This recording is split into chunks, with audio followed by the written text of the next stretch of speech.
across the nation and overseas, his fight to preserve freedom of speech and the basic foundation of democracy and civil society in India for so many years is no mean achievement.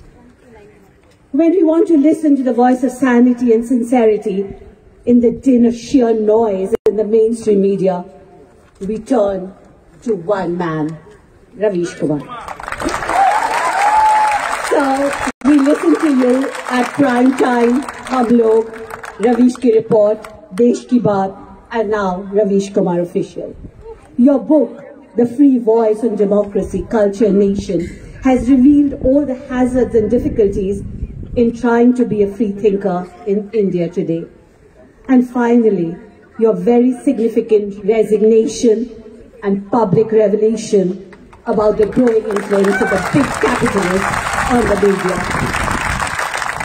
It's a fearsome nexus between the capitalists and an autocratic state. We are privileged to have you with us on this final day as part of Mosaic 2023. You are an inspiration, a beacon of hope for the ethos and values that we at JNU embrace and celebrate.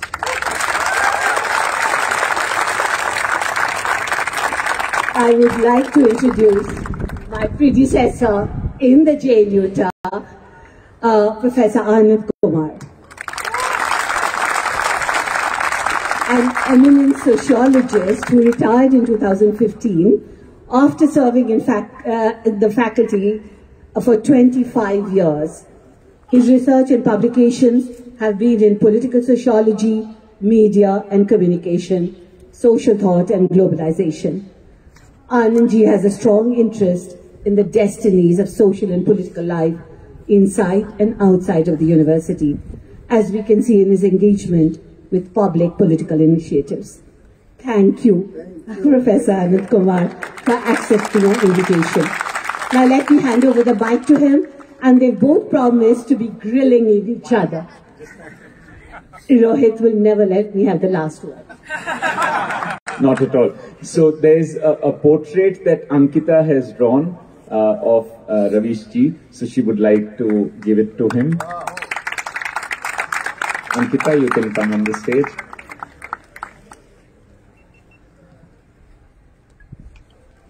Photos.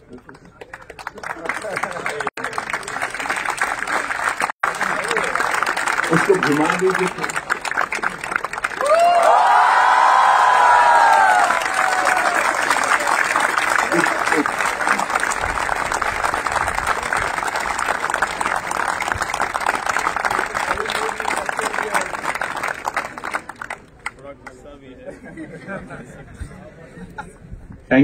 Thank you, Ankita. So, please, the stairs are on that side. Idhar se aa jaiye. And the final word would always be of Ravish Kumar. So I was just doing it.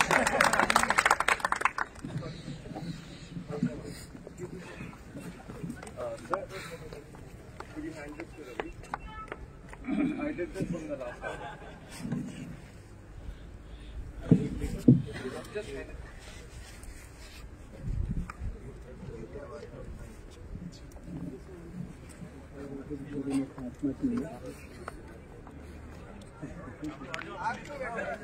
Thank you.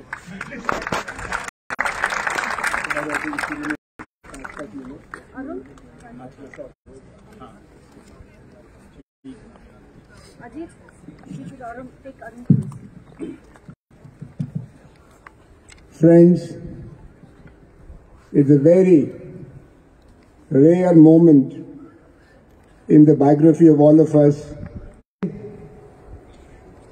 Not only sunlight, we are also facing a deep crisis.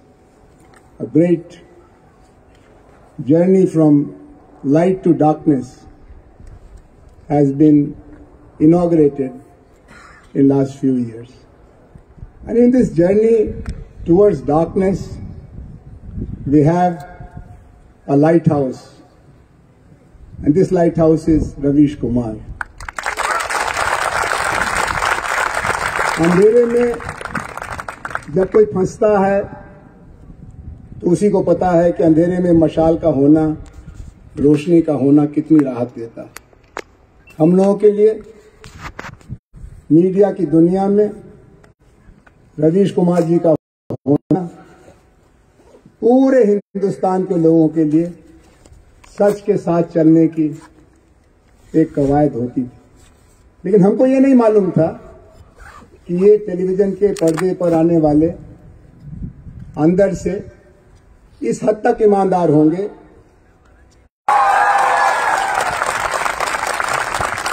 हम चांदी के सिक्कों पर दिखने वाले नहीं हैं।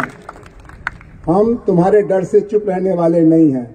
हम भारत की संतान हैं और भारत जैसा चाहेगा वही हम कहेंगे, वही बोलेंगे, वही करेंगे। और सलाम इस हिंदुस्तान को कि जिस दिन रवीश भाई ने एनडीटीवी पर अडानी दरबार के कब्जे का विरोध करते हुए इस्तीफा दिया, 48 घंटे में रवीश कुमार के साथ 45 लाख लोग खड़े हुए। ये हमारे यकीन को मजबूत करता है। आज ये जो जवाहरलाल नेहरू विश्वविद्यालय अध्यापक संघ ने 4 दिनों का मोज़ाइक प्रोग्राम बनाया और जुड़ते और जोड़ते समझाने के लिए तरह तरह के उपाय किए, उनमें रवीश भाई से संवाद एक महत्वपूर्ण मोड़ है।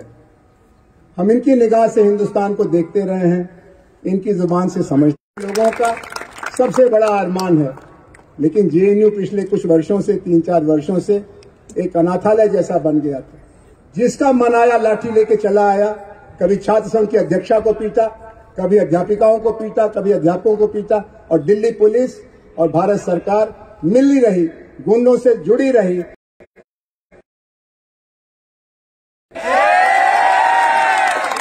लेकिन तब राहत का मलहम रवीश कुमार जी ने लगाया था।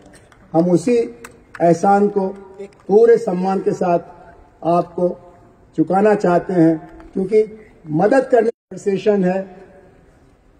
इसको हम पहले शुरुआती आत्मवक्तव्य सेल्फ स्टेटमेंट जैसा 5 मिनट 7 मिनट का रखें और उसके बाद फिर रवीश जी से बातचीत की जाए। आप जानते हैं कि रवीश जी से सवाल पूछना बहुत कठिन काम है। ये सारे हिंदुस्तान की तरफ से सवाल पूछते रहे हैं और जिससे ये सवाल पूछते हैं उसकी घी बन जाती है। लेकिन आज ऊंट पहाड़ के नीचे आया है। मैं पिछले कई बरस में कई बार एनडीटीवी के स्टूडियो में इनके सवालों के सामने खड़ा रहता था और जब मुझे निमंत्रण मिला तो हमने कहा कोई चांस नहीं है कि मैं ना आऊं। मैं बनारस से कल रात 12 बजे आया। मुझे लगा कि इनसे बात करने का मौका मेरे लिए सम्मान की बात तो है ही, जेएनयू के लिए सम्मान की बात है और जेएनयू टीए के लिए बहुत बड़े अभिमान की बात है। तो मैं आपकी तरफ से रवीश जी का स्वागत करते हुए इनसे निवेदन करता हूं, आग्रह करता हूं, I request him to make his opening remarks, how he looks at the situation today in collective terms as a nation and in personal terms as a person, by Ravish Kumar जी।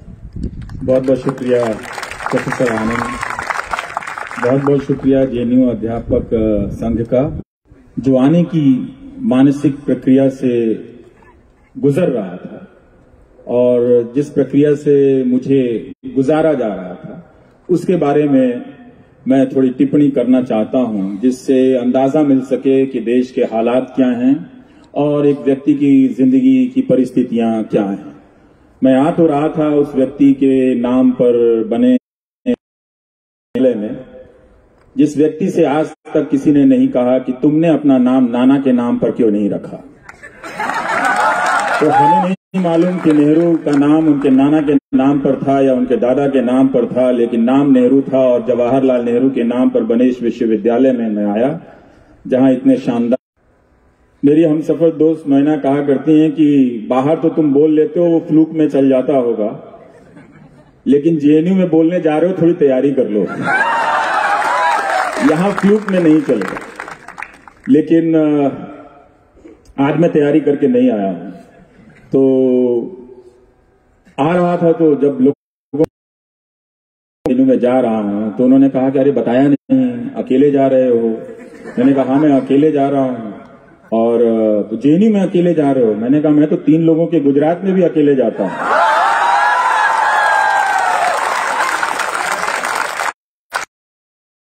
तो तीसरे का नाम आप नहीं जानते बनाने के लिए, लेकिन जब आपके सामने सच्चाई की खबरें खड़ी हुई तो आप उसका इस्तेमाल अपने प्रोपेगेंडा के लिए भी नहीं कर पाए। दरअसल झूठ की यही हालत होती है, चलता वो बहुत लंबा है, टिकता भी बहुत लंबा है, लेकिन जिस दिन भरभराता है उस बदल। तो ये एक जेएनयू को लेकर, यहां आने को लेकर जिस तरह से लोगों के मन में, जो मेरे शुभचिंतक हैं, दोस्त हैं, उनके जहन में जब ये बात आने लगी कि वहां क्यों जा रहे हो, वहां किसी के साथ जाना चाहिए था, अकेले क्यों जा रहे हो, तो मैंने कहा कि भाई ठीक है, इस देश में धर्म की राजनीति हो रही है, लेकिन इसी धर्म ने हमें यह भी सिखाया कि किसी पर भी पीठ पीछे वार नहीं करते हैं और किसी अकेले पर हाथ नहीं लगाते हैं। तो कोई भी इतना धर्म विरोधी नहीं होगा कि मुझे अकेले पर हाथ डाल देगा, तो मैं अकेला ही आया हूं। तो ये एक हालात हैं सर। 2014 के बाद जिस तरह से पहले ही दिन से मीडिया के न्यूज रूम के भीतर जो हमला हुआ था, उसको लेकर जो मेरी छटपटाहट थी वो आने वाले वर्षों में होती चली गई। तब मुझे मेरे ही करीब के लोग कहा करते थे कि कुछ ज्यादा आपकी प्रतिक्रिया है, बहुत तीखी है, सच्चाई ऐसी नहीं है और ये देश ऐसा नहीं है। देश कभी भी एक तरफा नहीं झुकेगा और ऐसा नहीं होगा कि न्यायपालिका सवाल के रूप में खड़ा हो जाता है कि उमर खालिद के साथ जो कुछ भी हो रहा है। हम इस स्थिति में पहुंच गए हैं कि जामिया, जब एक जेएनयू का मेयार गिरा दिया गया तो बगल में जामिया पर भी हमला हुआ और वो भी अपने आप को नहीं बचा सका। उसके छात्रों के खिलाफ जो पहला फैसला आता है और उसमें जज की जो टिप्पणी है, उस टिप्पणी पर देखिए हाईकोर्ट का फैसला आता है। तथ्य तो एक ही हो सकता है ना कि पुलिस के पास सबूत नहीं है, और वो सबूत नहीं है और किसी बेगुनाह को आप हफ्तों, महीनों, वर्षों जेल में डाल दें, तो उसका एक संदर्भ बनता है कि किस संदर्भ में बिना सबूत के छात्रों को आप डाल सकते हैं। तो उस संदर्भ पे उनकी न्याय की जानकारी में, कानून की जानकारी में वे अपने स्तर पर फैसला ले सकते हैं, मगर ट्रोल किए जाने या किसी अन्य आशंकाओं की वजह से, एप्रीहेंशन की वजह से वो जमानत का फैसला तक नहीं दे रहे हैं। जब जज की प्रक्रिया की एक सच्चाई है, हर दौर की सच्चाई है, हर सरकारों की सच्चाई है, हम सब जानते हैं, और उसे एक्सपंज करा दिया जाता है, फिर बाद में जज रिक्यूज कर लेते हैं। जो भी परिस्थितियां हैं हम सब देख रहे हैं, मगर हम कब तक देखेंगे? क्या हम देख रहे हैं? क्या हम बोल रहे हैं? उस अनुपात में इन प्रश्नों को हम सबको इन प्रश्नों के सामने खड़े करना पड़ेगा कि हम क्या इसके समक्ष हैं। हम इसके समक्ष खड़े हैं, बोल रहे हैं, मगर हमारा अनुपात छोटा है। सत्ता जिनके कब्जे में है, का अहंकार इतना ज्यादा हो गया है कि अब चीजों को, सवालों को वो सत्ता में होने के हिसाब से बोल रहे हैं। ऐसा लगता है कि उनके पास अपना जवाब नहीं था, तो उन्होंने उस जावेद अख्तर का संवाद चुरा लिया जिस जावेद अख्तर से वो नफरत करते हैं। जाओ पहले अपने भाई का साइन लेकर आओ, उससे होकर गुजरना पड़ेगा सवालों को। जिन्हें झोपड़ी मिली है, घर मिला है, उनसे आपके सवालों को होकर गुजरना पड़ेगा। जिन्हें हमने बिजली का कनेक्शन दिया है, उनसे गुजरना पड़ेगा। तो उन सब का आप साइन लेकर आएंगे, तब आप अदानी के बारे में सवाल पूछ सकते हैं कि आपका अदानी से रिश्ता क्या है। तो हम इस मकाम पर खड़े हैं। बहुत अच्छी बात है कि इसी जेएनयू से चीजों को ध्वस्त करने की शुरुआत हुई थी, और जो हमला था वो एक लैंडमार्क है इस देश की राजनीति का। वो एक विश्वविद्यालय पर, क्योंकि मुझे लग रहा था आए तो सब लोग हैं, कुछ सेब लेकर आए होंगे, कुछ अंडे भी। तो मैं 2 तरह के रुमाल लेकर आया था, पर लगता है उसकी जरूरत नहीं पड़ेगी। पर यह अच्छी बात है कि उनमें भी धीरे धीरे आगे चलकर सुनने की सहनशीलता विकसित हुई, और ये सहनशीलता उनमें खुद से नहीं हुई, क्योंकि उन्हें जिस तरफ बहाया जा रहा था, वो अच्छे लोग थे, वो जरूर अलग धारा में सोचने के प्रशिक्षित लोग हैं, और अलग तरह की धाराओं में सोचने वाले लोग होने ही चाहिए। अगर नहीं हो तो फिर जेएनयू होने का कोई मतलब नहीं रह जाता है। तो उनका होना भी जेएनयू को समृद्ध करता था। लेकिन जिस तरह से नकारपोश लोग यहां के हॉस्टलों में घुस आए और आज तक नहीं पकड़े गए, वाकई मुझे लग रहा था कि क्या मुझे भी मंकी कैप लेकर चलना चाहिए, कि बोल कर तो आऊं मगर किसी को पता ना चले कि रवीश आया था। तो वो अब नहीं है, चीजें बदल रही हैं। इसी तरह से चीजें खूबसूरत होती रहें, और जब हम कहें कि बागों में बहार है तो लोग भी कहें कि हाँ वाकई में बहार है, यहाँ आप आ सकते हैं, यहाँ पर आप बोल सकते हैं। तो ये जेएनयू वो अर्जित करता है जिस जेएनयू के नाम पर पूरे देश के विश्वविद्यालयों में या पूरे देश के छात्रों में, जिनके भीतर एक सपना पनपा था अच्छी यूनिवर्सिटी का, उसे कुचला गया, उसके सपने से जेएनयू को विस्थापित कर दिया गया। लेकिन ये नहीं बताया गया कि अगर जेएनयू नहीं तो दूसरा आदर्श विश्वविद्यालय कौन है, उन्हें ये नहीं बताया गया। पर कितनी सुंदर बात है कि इन तमाम हमलों के बीच जेएनयू खड़ा रहा कि हम नहीं, दूसरा कौन है ये हम नहीं जानते, मगर दूसरे का नाम आने से पहले हम ये जानते हैं कि हम हैं। तो आप हैं, तो आप सबका होना हमारे वक्त के लिए बहुत अच्छी बात है। उस वक्त भी जो यहाँ के छात्र थे, उन्होंने रातों को जागकर उस हमले का मुकाबला किया था, वो सब इस इतिहास के विद्यार्थी हैं। वो सब गुमनाम होते हुए भी इस इतिहास में दर्ज किए जाएंगे।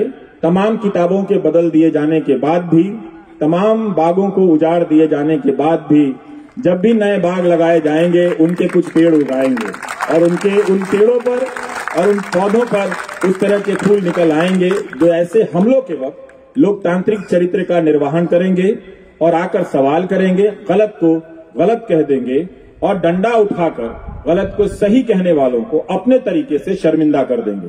तो ज्यादा मैं बोलना चाहूंगा, बोलता ही रहूंगा, वो अच्छी बात नहीं है। तो मैं प्रोफेसर आनंद को ये माइक सौंपता हूं कि वो सवाल करें, आप लोग भी सवाल करें, मुश्किल सवाल करें। जिन सवालों के जवाब मुझे नहीं देने होंगे, मैं कह दूंगा कि 9 करोड़ सिलेंडर जिन्हें मिले हैं उनसे पूछ कर आइए, 11 करोड़ जिन्हें पानी का कनेक्शन मिला है उनसे पूछ कर आइए। और मैं जावेद अख्तर को निजी रूप से उलाहना भेजूंगा कि आपने ऐसा डायलॉग क्यों लिखा कि जाओ पहले उस आदमी का साइन लेकर आओ। कम से कम प्रधानमंत्री को कॉपीराइट की फीस जावेद अख्तर को भिजवा देनी चाहिए थी। अगर इस देश में जावेद अख्तर ना हुए होते तो प्रधानमंत्री अदानी को संसद में खड़े होकर डिफेंड नहीं कर पाते। तो आपको और हम सबको इस बात के लिए शुक्रगुजार होना चाहिए कि कम से कम मेरे आने से पहले जावेद अख्तर इस दुनिया में आ गए थे, और वो फिल्मों में आ गए थे। अच्छी बात ये हुई कि फिल्मों में वो डायलॉग लिख रहे थे कि भाई जाकर पहले उस आदमी का साइन लेकर आओ। तो मुश्किल सवालों के जवाब के लिए मैं आपको ये काम दे दूंगा कि आप साइन लेकर आएं और लाते रहें, तब तक मैं अपने घर चला जाऊंगा। Thank you. साथियों, रवीश जी ने जो हमको सच बताया है, उससे ये साफ समझ में आ गया है कि हिंदुस्तान इस समय 3 खेमे में बंट गया है। एक खेमा भक्तों का है, और उन भक्तों के होने के बावजूद अडानी के प्रसंग पर लोकसभा में भारत का प्रधानमंत्री जैसा बौखला के अपनी छाती पीट रहा था, हमें लगा कोई पागल गोरिल्ला हिंदुस्तान की संसद में घुस आया है। छाती पीटने से सच नहीं पिटेगा, झूठ सामने आएगा। दूसरी दुनिया बन रही है धीरे धीरे बागियों की।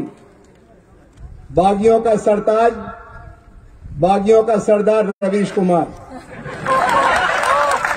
और बागियों का विश्वविद्यालय जवाहरलाल नेहरू विश्वविद्यालय। लेकिन सच कहना अगर बगावत है तो समझो हम भी सच कहना अगर बगावत है तो समझो हम भी अब ये बागी लोग बढ़ रहे हैं। बिहार में बढ़ गए, सरकार पलट गई, वो इधर आ गए। पंजाब में अकाली दल ने कहा बहुत हो गया, हमारी तुम्हारी नहीं निभेगी। शिवसेना ने महाराष्ट्र में कहा बदलाव का माहौल बन रहा है। लेकिन एक तीसरा हिस्सा है जो दाएं बाएं देख के चलना चाहता है। ऐसे लोग मध्यस्थ हैं, इनको इतिहास मौका दोबारा सुधरने का नहीं देगा, अपराधियों की श्रेणी में गिने जाएंगे। लेकिन ऐसा ही कभी आज से कई सौ साल पहले हुआ था और एक उस समय के समझदार ने, भाई रवीश जी के पुरखे ने 2 लाइनें लिखी। सुखिया सब संसार है, खाए और सोए। सुखिया सब संसार है, खाए और सोए। दुखिया दास कबीर है, जागे और रोए। दुखिया दास कबीर है, जागे और रोए। हम सब जो यहाँ बैठे हैं वो कबीर की उस विरासत के जिम्मेदार हैं और जो हालात है उसमें ये दिखाई पड़ रहा है कि ये गलत कहा गया कि लोकतंत्र 4 खंभों पर बनी इमारत है। लेजिस्लेचर, एग्जीक्यूटिव, जुडिशियरी और मीडिया, इन 4 खंभों के अलावा 3 खंभे और भी हैं जो दिखाई नहीं पड़ते हैं और उन 3 खंभों में से कई खंभे कमजोर हो गए। वो 3 खंभे हैं नागरिक समाज, राजनीतिक दल, सभी राजनीतिक दल और ज्ञान केंद्र यानी विश्वविद्यालय। रवीश कुमार जी, जैसे आपने मीडिया के खंभे पर हुए हमले का मुकाबला करते हुए देश को एक नई शब्दावली दी और कहा मीडिया 2 तरह का है, एक गोदी मीडिया है और दूसरा जन संचार के माध्यम है, वैसे ही जवाहरलाल नेहरू विश्वविद्यालय ने बताया 2 तरह के विश्वविद्यालय हैं।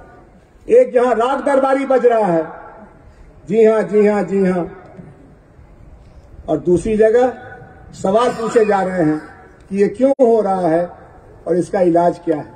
जवाहरलाल नेहरू विश्वविद्यालय उस 7वें खंभे में सवाल पूछने वाली जगह है और आपने निमंत्रण दिया है हमको कि सवाल पूछो। तो पहला सवाल तो यही बनता है कि क्या कारण हुआ कि आपने हिंदुस्तान के सबसे महत्वपूर्ण चैनल को कई दर्जन एपिसोड भारत की शिक्षा व्यवस्था के खोखलेपन के बारे में जागृत करने के लिए, जागने के लिए बनाया।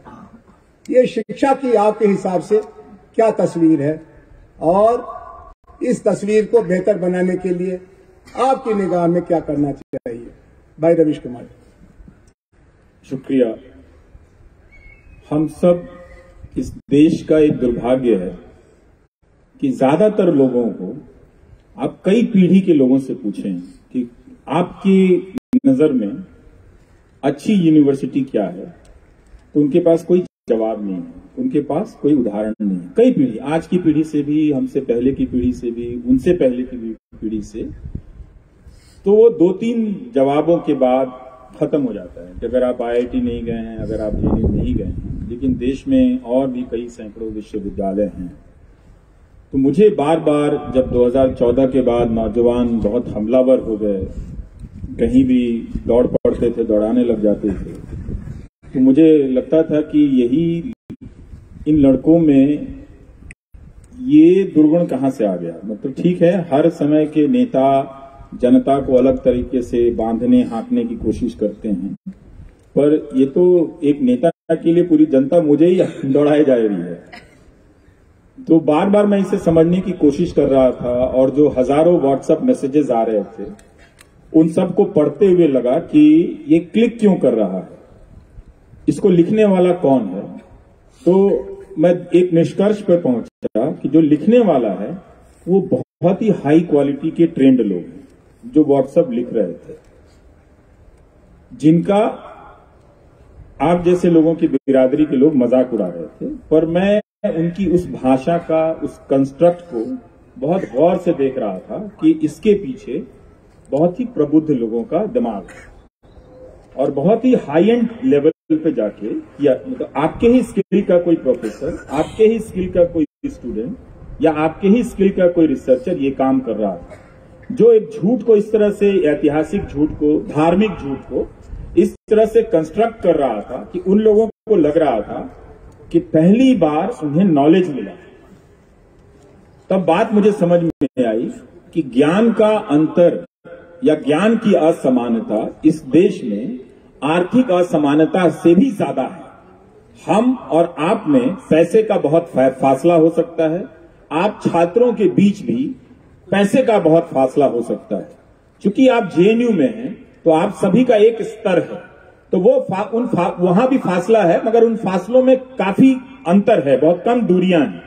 लेकिन जैसे ही आप यहां से बलरामपुर की किसी यूनिवर्सिटी के छात्र या मोतिहारी के यूनिवर्सिटी के एमएस कॉलेज के किसी छात्र के नॉलेज से आप तुलना करें, या मगध यूनिवर्सिटी के किसी छात्र के नॉलेज से तुलना करें, तो ज्ञान की असमानता वो भयानक है। तो हमने उन छात्रों को ये कभी पता ही नहीं चलने दिया, उनके बाप दादाओं को भी नहीं, उनको भी नहीं, कि आपके इलाके में जो कॉलेज है, जो यूनिवर्सिटी है, वो खंडहर है।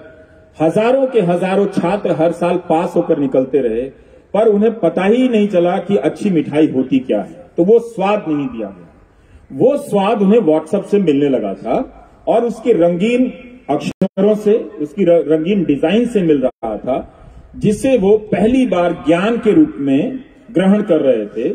और उनका आत्मसम्मान, आत्मबल, उस जिसे हम कहते हैं प्रोपेगेंडा, उससे उनको बढ़ रहा था। तो वो एक नॉलेज के रूप में रिसीव कर रहे थे, ग्रहण कर रहे थे, जिस तरह से आप अपने क्लास में अपने प्रोफेसर की बातों को नॉलेज के रूप में रिसीव करते हैं। और ये वही हुआ जिससे वो आक्रामक होते चले गए। जिस तरह से आप अपनी समझ को, आप अपने नॉलेज को प्रोटेक्ट करते हैं, गार्ड करते हैं, और आप अपने इथोस को गार्ड करते हैं, जिसके खिलाफ खड़े हो जाते हैं कि ये एक हमला है, उस तरह से उन नौजवानों को लगा कि ये हमारे इथोस पर कोई हमला कर रहा है। राजनीतिक रूप से वो आसान हो गया व्हाट्सएप के प्रसार के बाद कि वो इसके रक्षक बनकर किसी एक या दो व्यक्तियों को ट्रोल करें, पकड़ें। उसमें पैसे भी लगाए गए, पैसा भी खर्च किया गया। बहुत सारे लोकल स्तर पर गांधी के हत्यारों का महिमा मंडन हुआ। वो बिल्कुल जो उसकी लिखावट है, जो उसकी पेशगी है उस पूरे महिमा मंडन की, वो बहुत ही शानदार लेखों की तरह है। वो एक अजीब अजीब तरह के संदर्भों के साथ है, उनका कोई मुकाबला नहीं कर रहा था। तो मुझे लगा कि ये बताना बहुत जरूरी है कि आपको जिंदगी में कुछ मिला हो या ना मिला हो, मिलेगा या ना मिलेगा, लेकिन ये बात तय है कि आपको यूनिवर्सिटी नहीं मिली है। और जब देखने लगा तो पता चला कि कोई 3 साल से फंसा है, कोई 5 साल से फंसा है। किसी क्लास में, एक जिले के कॉलेज में करीब करीब 5000 छात्र छात्राएं हिस्ट्री में एडमिशन उन्होंने लिया है, लेकिन कोई टीचर नहीं है पढ़ाने के लिए। तो 5000 छात्र इतिहास के विद्यार्थी होकर भी इतिहास के एक शिक्षक के बगैर गुजर रहे हैं। वैसे जेएनयू में भी शिक्षक नहीं होंगे इतिहास डिपार्टमेंट में, पूरे तो नहीं होंगे, कुछ खाली होंगे। जब यहां ये हाल है तो उस ज्ञान की असमानता पर किसी का ध्यान नहीं था। और जब मैं जीएन देवी को पढ़ रहा था तो उसमें एक बात मेरे दिमाग में खटक गई। उनका यह कहना था कि भारत के विश्वविद्यालयों ने बहुत ज्यादा प्रगतिशीलता वैज्ञानिक सोच में या अन्वेषण में, इनोवेशन में इसलिए नहीं दिखाई कि क्लास के भीतर एक ही तरह का क्लास पहुंचने लगा। जो भारत की गरीबी थी वो उन जिलों के नौजवानों को उन घटिया कॉलेजों से भी वंचित कर रही थी। वो इतने गरीब हो गए कि वो रजिस्ट्रेशन कराने की औपचारिकता पूरी करने के लायक भी नहीं थे, तो वहां से बाहर हो गए और माइग्रेशन में चले गए। तो एक तरह से ये वर्ग कौन था? ये वर्ग था अनुसूचित जाति का, जनजाति का और पिछड़ों का। तो ये बड़ा वर्ग जो अपनी गरीबी, अपने सामाजिक पृष्ठभूमि से क्लास में आता और अपनी सहज बौद्धिकता से, अपनी नैसर्गिकता से क्लास को समृद्ध कर देता। और कुछ संभ्रांत घरों के बच्चे भी होते हैं, तो इस तरह का अनुपात अगर क्लास में बैठता तो वो भी इनसे सीखता और ये भी इनसे सीखते, तो क्लास के भीतर चैलेंज खत्म हो गया नॉलेज का। तो ये चीज मैं देख रहा था, तो मुझे लगा कि ये इस वक्त की सबसे बड़ी जरूरत है, इस पर बात करना।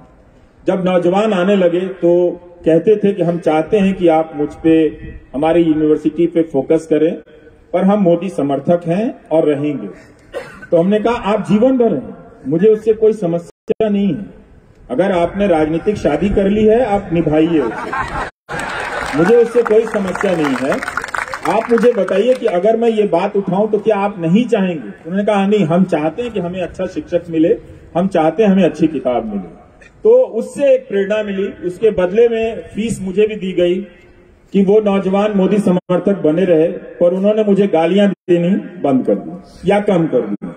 तो वो एक अच्छा ट्रेड ऑफ था दोनों के बीच में, और इसका एक फायदा तो हुआ। कई जगह सत्रों में करेक्शन आया, कई जगह शिक्षक बहाल किए गए, और कई जगह वाइस चांसलर ने भी माना कि हाँ ये एक बड़ी समस्या है। और कई जगहों पर आरएसएस के लोग हों या मोदी समर्थक लोग हों, उन्होंने भी इसे स्वीकार किया कि अगर हम किसी भी प्रकार का भारत चाहते हैं तो उस भारत में अच्छी शिक्षा व्यवस्था तो होनी ही चाहिए। ये और बात है कि वो कर नहीं पा रहे हैं, उनके बस की बात नहीं है, लेकिन उन्होंने इसे बुनियादी समस्या के रूप में स्वीकार किया। तो इसका फायदा ये हुआ कि ये सबके लिए था और सबने इसे अलग अलग रूप से देखा, तो उस ताकत से मैं करता चला गया। शिक्षा का जो चेहरा है आपने दिखाया, आपने बेरोजगारी के सवाल को भी बहुत हमदर्दी से देखा। अक्सर हम बेरोजगार नौजवानों को दोष देते हैं कि तुमने पढ़ाई अच्छी नहीं की तो तुमको नौकरी कैसे मिलेगी, या अगर पढ़ाई अच्छी की है तो कहते हैं कि तुम्हारे बाप के पास इतना पैसा नहीं है कि लक्ष्मी पूजा कर सके तो नौकरी कैसे मिलेगी, या कहते हैं कि तुम्हारी भाषा अच्छी नहीं है, तुम मम्मी डैडी कल्चर से नहीं आए और नौकरी बड़ी चाहते हो। आपने इन सब सवालों को परे करके जॉबलेस ग्रोथ का सच सामने रखा। अभी जो बजट आया है उसके बारे में फिर दावा किया जा रहा है कि जॉब बूम होने वाली है और थोड़ा सा इंतजार और करो। आप इस धोखे के बारे में अन्य लोगों से अलग क्यों लिखते हैं या क्यों कहते हैं? क्योंकि मुझे उनके ही समर्थक आकर बताते हैं कि उनकी हालत खराब है, और वो ये भी बताते हैं कि वो पाला नहीं बदल सकते। मैं उनसे पूछता हूं मैं क्या करूं, मैं भी बदल लूं पाला, तो कहते नहीं आप उधर ही रहो, आप बोलते हो तो हमारा काम हो जाता है। और ये सच बात है कि वो आते हैं। देखिए, इस तमाम दावों के बीच में ये तो सरकार का ही आंकड़ा है कि 25,000 रुपया आप महीना का कमा लें तो चोटी के 10% लोगों में आ जाते हैं। तो ये तो समृद्ध भारत नहीं हुआ। सरकार का ही आंकड़ा है कि 10,000 रुपया महीना कमाना इस देश में कितना मुश्किल है। जो ज्यादातर नई नौकरियां दिख रही हैं वो डिलीवरी बॉयज की दिख रही हैं, पर उनकी सामाजिक सुरक्षा कितनी खराब है।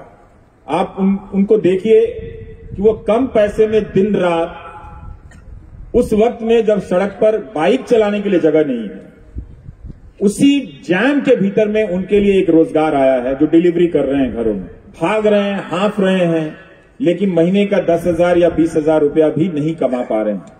तो ये जॉब क्रिएट किया है इन्होंने इनकी आर्थिक नीतियों में। ये इन्होंने, अगर इनकी जगह कांग्रेस होती तो हम दावे के साथ नहीं कह सकते कि इससे अलग आर्थिक सृजन होता, इकोनॉमिक क्रिएटिविटी होती, क्योंकि एक ही आर्थिक नीतियों के खानदान से दोनों आते हैं। अब दावा किया जा रहा है कि वहां सोच बदल रही है कांग्रेस में और वो इन चीजों की आलोचना कर रहे हैं, पर अभी भी साफ साफ देखना बाकी है कि इन आर्थिक नीतियों का विकल्प वो क्या पेश करते हैं। करना पड़ेगा उनको लिखित दस्तावेज के रूप में, लेकिन दोनों पार्टियों ने रिटन तरीके से अपने इकोनॉमिक एजेंडे को साफ साफ नहीं किया। उसमें दावे हैं, कभी वो 2047 पर चले जाते हैं, कभी वो 21वीं सदी के खत्म हो जाने के डेडलाइन पर चले जाते हैं। हर साल वो डेडलाइन बढ़ाते हैं, हर साल उनकी ट्रिलियन इकोनॉमी के दावे बढ़ते चले जाते हैं, और हर साल वो जो उनके पास दिखाने के लिए कुछ होता नहीं, तरक्की के नाम पे तो यही दिखाते हैं कि $1 बिलियन का निवेश आया, पर ये नहीं बता पाते कि अदानी की कंपनी में जो निवेश आया वो मॉरिशस से कैसे आ गया, आया कि नहीं आया। तो जो आर्थिक नीतियां हैं वो जरूर कुछ घरानों के लिए समृद्धि देने वाली हैं, पहले से भी चली आ रही हैं। हमको उन नीतियों की निरंतरता को तोड़ने की जरूरत है, क्योंकि उन नीतियों को बहुत साल दे दिए गए। हर दौर की सरकार में, कांग्रेस की सरकार में भी और बीजेपी की भी सरकार में करीब करीब 20-20 साल दे दिए गए। अगर आप वाजपेयी सरकार का भी मिला लें, मोदी सरकार का भी मिला लें, तो दोनों तरफ 15 से 20 साल का मिला के कोई 90 से लेकर अब तक कोई 30 साल से ज्यादा का वक्त दे दिया गया। और इस वक्त उन नीतियों से जरूर समाज में कुछ समृद्धि आई है, कुछ बढ़ोतरी हुई है, लेकिन अंत में जाकर यही दिखता है कि कोई 25,000 रुपया भी कमा नहीं पाता है। तो इन चीजों की बात आप कैसे करेंगे? अब मुश्किल यह है कि इन चीजों की बात करना भी सरकार के खिलाफ बात करना हो गया। कोई भी बात आप करें तो उसकी डिजाइन ऐसे की जाती है कि आप सरकार के खिलाफ बात कर रहे हैं, लेकिन ये तो जनता के हक की बात है कि आखिर कब तक लोग 10,000 या 15,000 की नौकरी करने के योग्य होंगे। 2021 या 22 में तो ये डेटा है कि 12,000 से ज्यादा बिजनेसमैन सुसाइड किया। अदानी राष्ट्रवाद, एक नया राष्ट्रवाद आया, अदानी नेशनलिज्म। हमसे पहले कहा गया कि आपको इंडिया को डिफेंड करना है, तो चलो भाई इंडिया को डिफेंड करते हैं, चाहे किसी भी वजह से करते हैं। अब कहा जा रहा है कि इंडिया को डिफेंड करना है तो पहले अदानी को डिफेंड करना पड़ेगा। तो वो सारे न्यूज चैनल कह रहे हैं कि भारत पर हमला हो गया, पर वो सारे न्यूज चैनल तब तो नहीं कह रहे थे कि 12,000 इसी देश के बिजनेसमैन जब अलग अलग कारणों से बिजनेस डूबने के कारण सुसाइड कर रहे थे। ऐसा तो नहीं हो सकता कि वो सुसाइड करने वाले सारे कांग्रेस के वोटर होंगे या सारे कोई लेफ्ट के वोटर होंगे। उनके भी वोटर होंगे, उनके भी समर्थक रहे होंगे, पर ये कैसी राजनीति है कि उनकी पार्टी के व्यापार मंडल भी, व्यापार मोर्चा भी अपने कारोबारियों की आत्महत्या पर बोल नहीं पाए। आप सोचिए, आप तो फिर भी बोल रहे हैं, लेकिन उनके समर्थक होने की कीमत कितनी बड़ी है कि उनकी बिरादरी के लोग सुसाइड कर रहे हैं। और कोई भी इस देश में बिजनेसमैन या बिजनेस का कोई भी संगठन ये बात कहने की हिम्मत नहीं रखता है कि इतने सारे व्यापारी, अगर आपकी नीतियां हैं 20 लाख करोड़ के लोन का ऐलान किया गया था कोरोना के समय, वो लोन किसको गया, कहां गया, कैसे बटा कि ये 12,000 लोगों को सुसाइड करनी पड़ी। तो आप अपनी बिरादरी के, अपने संगठन के सदस्यों के प्रति भी ईमानदार नहीं हो पाते हैं, उनके मरने पर भी आवाज नहीं उठा पाते हैं। तो ऐसा लोकतंत्र तो क्यों चाहिए? और इस लोकतंत्र का क्या करना है फिर? ये तो ये लोकतंत्र नहीं है ना कि आप उनके सपोर्टर हैं, उनके लिए चंदा जुटाते हैं, मगर आपका साथी उसको लोन नहीं मिला और वो सुसाइड करता, आप बोल नहीं पाते हैं, और फिर आपको अदानी के लिए झंडा लेकर निकलना पड़ता है, जो अदानी और जिनका जो साम्राज्य है एक दिन आपके ही बिजनेस को निगलने वाला है। इसका मतलब है कि इस देश में जो सबसे ज्यादा जरूरी है लोगों को बताना कि नेशनलिज्म है क्या, और जो भी नेशनलिज्म का रूप होगा, कम से कम किसी भी नेशनलिज्म की परिभाषा में ये फिट नहीं बैठता है कि आप गौतम अदानी को डिफेंड करने जाए। किसी भी नेशनलिज्म की परिभाषा में नहीं फिट बैठता। आप नेशनलिज्म की परिभाषा से उससे प्रेरित होकर उद्योग धंधे स्थापित कर सकते हैं। इतिहास में लोगों ने किया है, नए नए ब्रांड बनाए हैं, और वो सारे ब्रांड देश और देश के राष्ट्रवाद की पहचान भी बने हैं। लेकिन गौतम अदानी कहीं से भी इस देश की पहचान नहीं है। एक छोटी सी रिपोर्ट से आप देखिए उनका साम्राज्य ठहर गया, एक छोटी सी रिपोर्ट से ना। वरना तो भारत में अगर कोई पत्रकार लिख दे तो मानहानि कर देते थे। मैं तो सोच रहा था कि अदानी मानहानि एंटरप्राइजेस कंपनी का नाम बनाएंगे ही। अब अगर इन्हें अगर मानहानि करनी होगी तो एक कंपनी बनानी होगी, एक सीईओ मानहानि, सीईओ डिफेमेशन रखना होगा, जो तमाम तरह के पत्रकारों को मानहानि के दायरे में लाता रहेगा, केस करता रहेगा।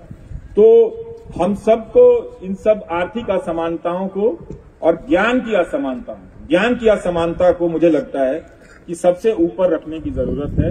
उसके बाद आर्थिक असमानता है, और उसके साथ साथ सामाजिक असमानता भी है। वो उस आर्थिक असमानता के दायरे में है, लेकिन ज्ञान की असमानता के मारे तो हमारे वही लोग ज्यादा हैं जो सामाजिक असमानता का दंश झेल रहे हैं। तो इन तीनों असमानताओं की पहचान करें और कोई रास्ता निकालें। आपने बहुत बड़ी भूल को सामने रखा है कि हमने आज़ादी के बाद जो सबसे आखिरी कतारों में थे उनकी ज्ञान शक्ति का विस्तार करने की उपेक्षा की और शिक्षा को हमने धीरे धीरे कुछ सीमित तबकों की ताकत का आधार बना दिया। अभी आपने राष्ट्र की कल्पना की बात की, कई सवाल आए हैं कि आपके हिसाब से सेकुलर मुल्क क्या है।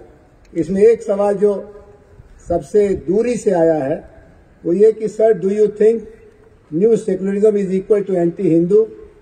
Y if Hindu majority nation which has always given space to all religions raises its voice against Gujarat train Kashmir is equal to Islamophobia?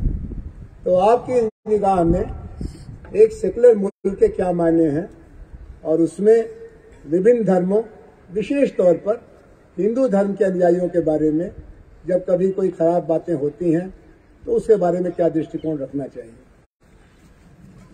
असल में आप लोगों ने जो काम किया है वो ये कि रवीश कुमार जी की अगली किताब के लिए अलग अलग चैप्टर के लिए सवाल दे दिए। ये 100 सवाल करीब आ गए हैं। उनमें से कुछ सवाल आर्थिक हैं जो अभी जिक्र हुआ, कुछ शिक्षा से जुड़े थे, कुछ राजनीतिक हैं जो अभी हमने उनके सामने रखा, कुछ मीडिया के बारे में भी हैं और कुछ निहायत व्यक्तिगत भी हैं।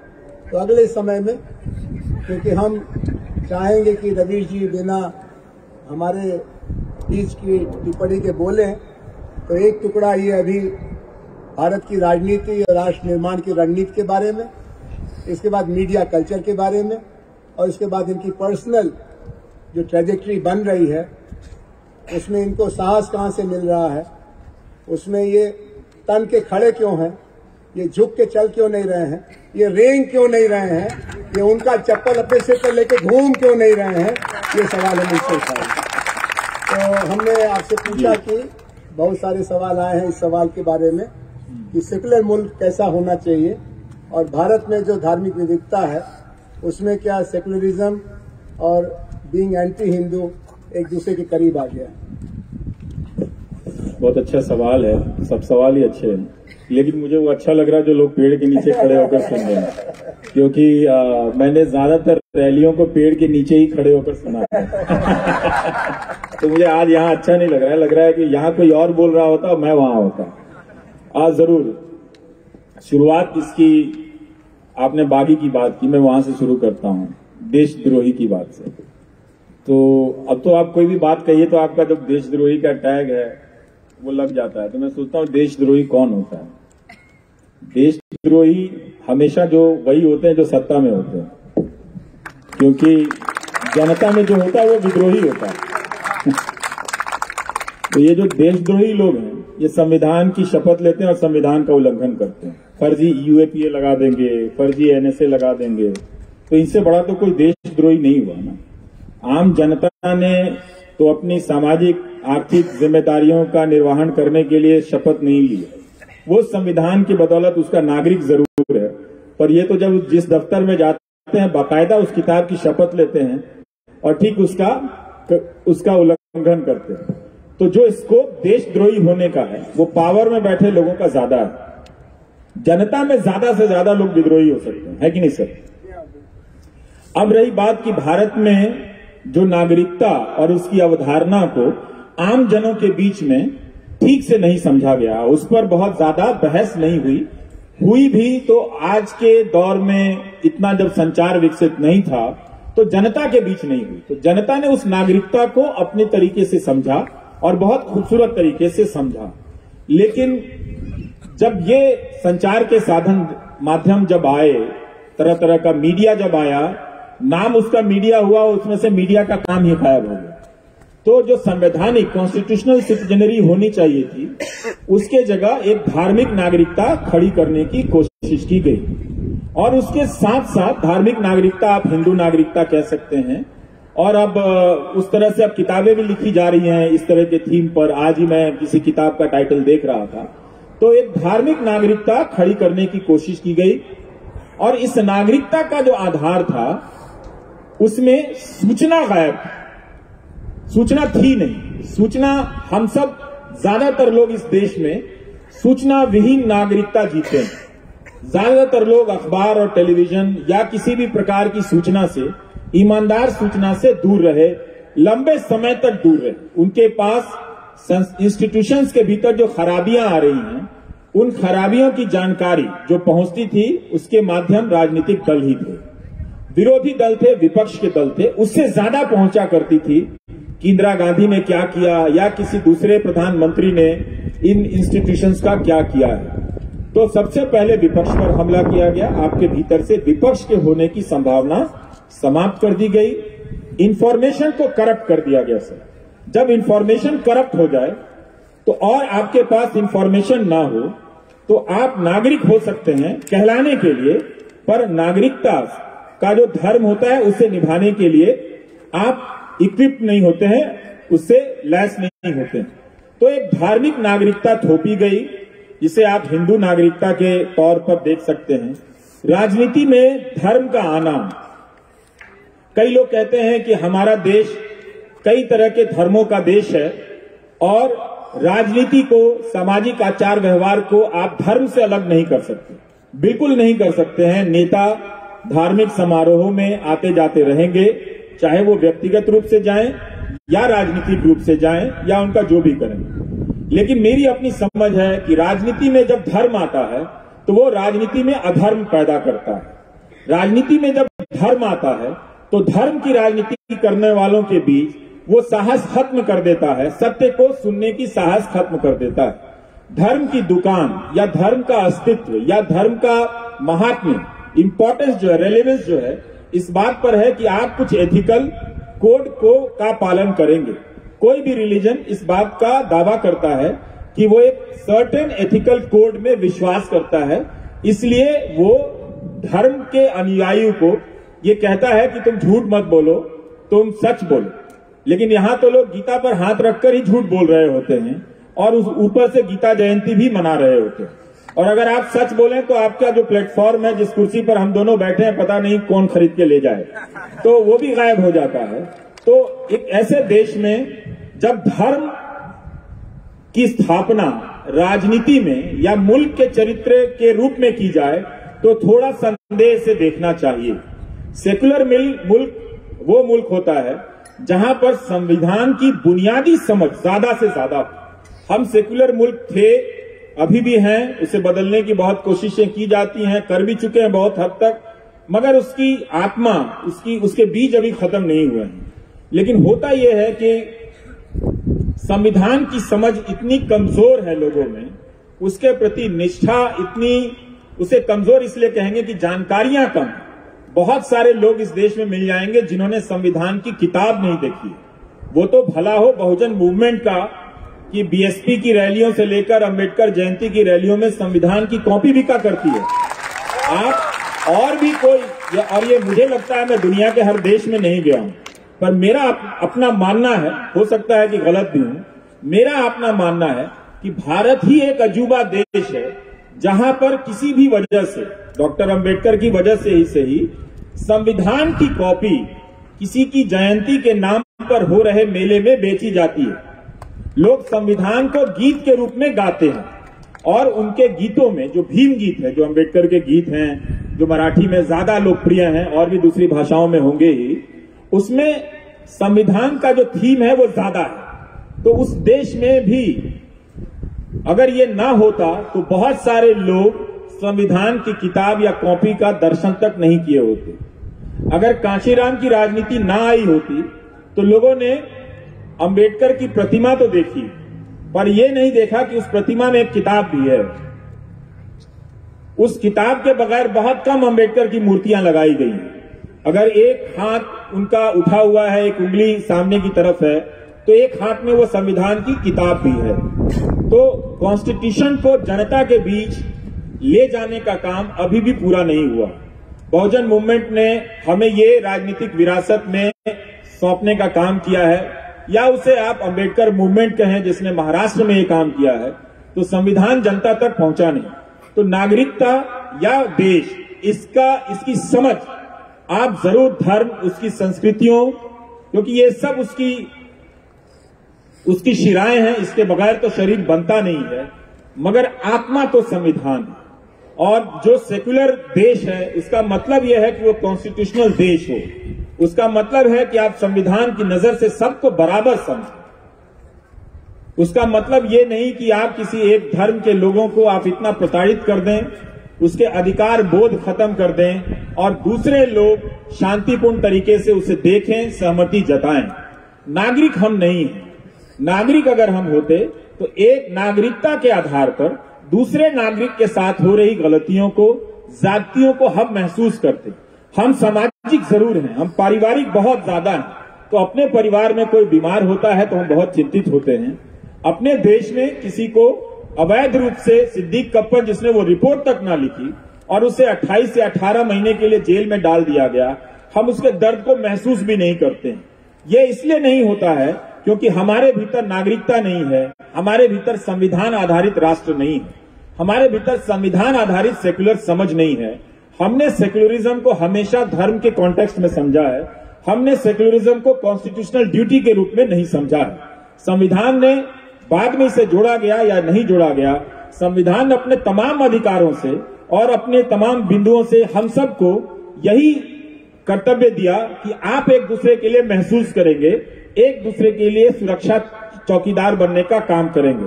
मगर यहां तो आपकी चौकियां लूट ली गई और जिस पर लूटने का इल्जाम लगा उसने ही कह दिया वो चौकीदार। तो अब क्या कर सकते हैं?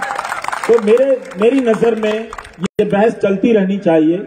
ये मैं इसमें लेकर मैं अपने तौर पर बहुत स्पष्ट हूं कि हिंदू राष्ट्र भी होगा तो क्या उसमें कोई जज इतना डरपोक होगा कि बेल नहीं देगा?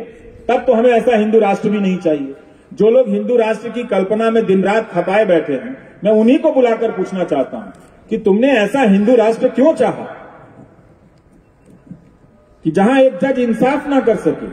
तुमने ऐसा हिंदू राष्ट्र क्यों चाहा कि किसी अकेले को घेर कर मार दिया जाए? क्या तुमने इसके लिए हिंदू राष्ट्र चाहा?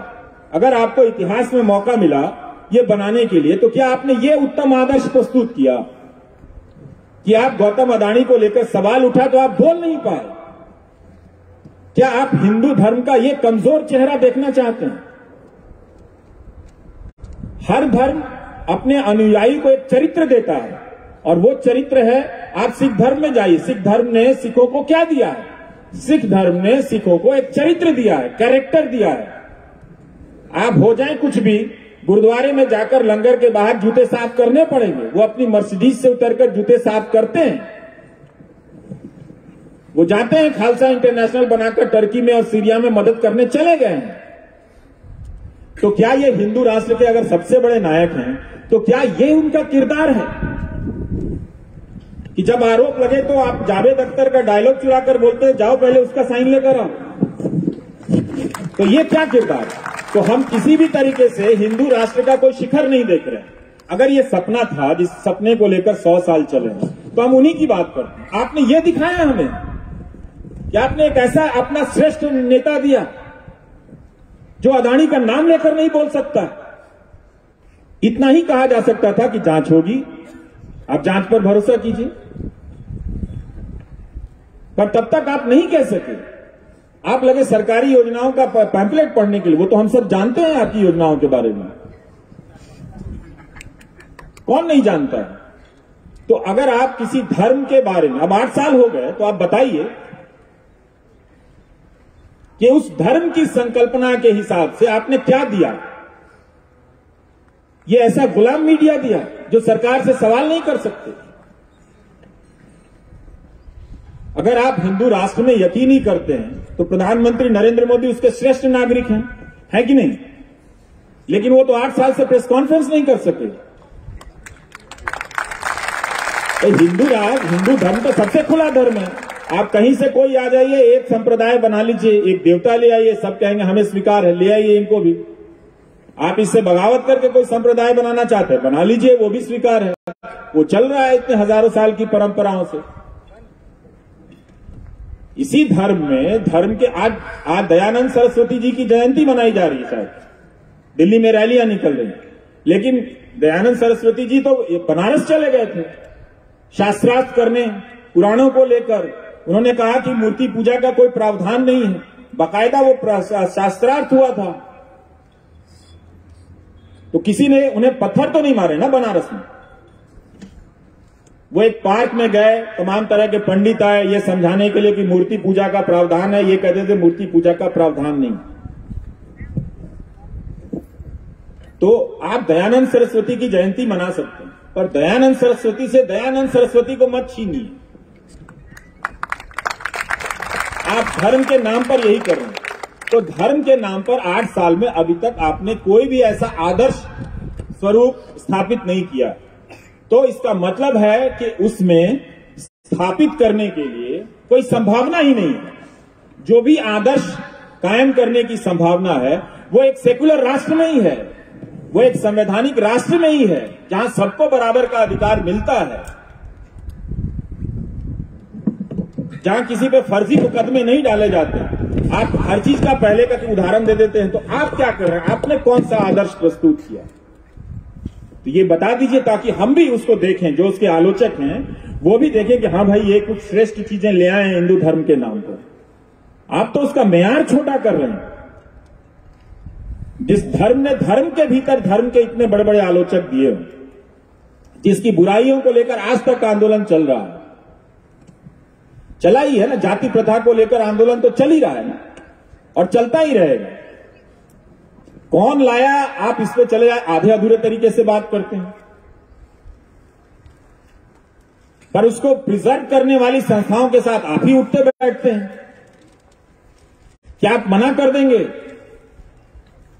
कि जो आरएसएस का सदस्य होगा वो क्षत्रिय महासभा का सदस्य नहीं होगा, जो आरएसएस का सदस्य होगा वो उसका ब्राह्मण महासभा से कोई लेना देना नहीं होगा? आप ये कर ही नहीं सकते। तो आपके भीतर दुर्बलताएं आ जाती हैं। धर्म के नाम पर अगर आप राष्ट्र की कल्पना करेंगे तो आपके भीतर एक गुलामी करने की प्रवृत्ति आ जाती है। फिर आप धर्म के आधार पर कोई भी राष्ट्र किसी को नचिकेता नहीं बनने देता है।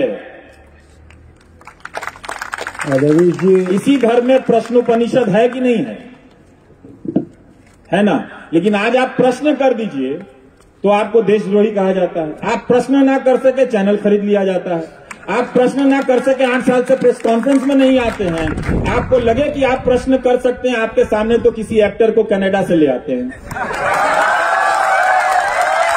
तो कम से कम आप प्रश्नोपनिषद के प्रति भी ईमानदार नहीं। तो धर्म के आधार पर राष्ट्र की कोई भी कल्पना बेईमानों को बेईमानी से बचाने की संकल्पना है। इसीलिए सेकुलर राष्ट्र बहुत जरूरी है, जहां हम धर्म को लेकर निजी क्षेत्र में बहस करें, निजी जीवन में आचरण करें। धर्म ने इस देश को बहुत सारी चीजें दी हैं, नैतिक बल दिया है, नैतिक मान्यताएं दी हैं, बुराइयां भी दी हैं, पर मिला है। उसके संबल से बहुत लोग जीवन जीते हैं और ताकत पाते हैं, अपने बुरे वक्त को काटते हैं। तो अच्छी बात है, उनके जीवन का ये संबल है। मगर नागरिक जीवन का संबल संविधान की किताब हो तो इससे बेहतर कुछ नहीं हो सकता। बहुत आपने स्पष्टता से धर्म आधारित समाज कैसा बनेगा, धर्म आधारित राजनीति कैसी होगी, और जो अभी की दुर्दशा है उसमें धर्म की आड़ लेकर के अनैतिकता को, अपराध को, झूठ को बढ़ावा दिया जा रहा है। एक तरह से प्रश्न मुक्त भारत बनाने की बात हो रही है, और सवाल तो वहीं नहीं पूछे जाते हैं जहां तानाशाही होती है। तो तानाशाही और मौजूदा नई पीढ़ी में बिल्कुल उल्टा रिश्ता है। कई सवाल आए हैं मीडिया के बारे में, मीडिया के सामाजिक गठन से लेकर के आपके अपने निजी यात्रा के बारे में।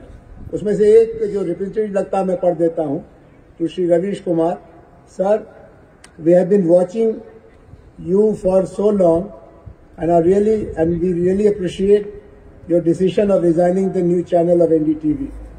Sir, I don't have any specific question to you, but I think that I have started understanding your point of view over time.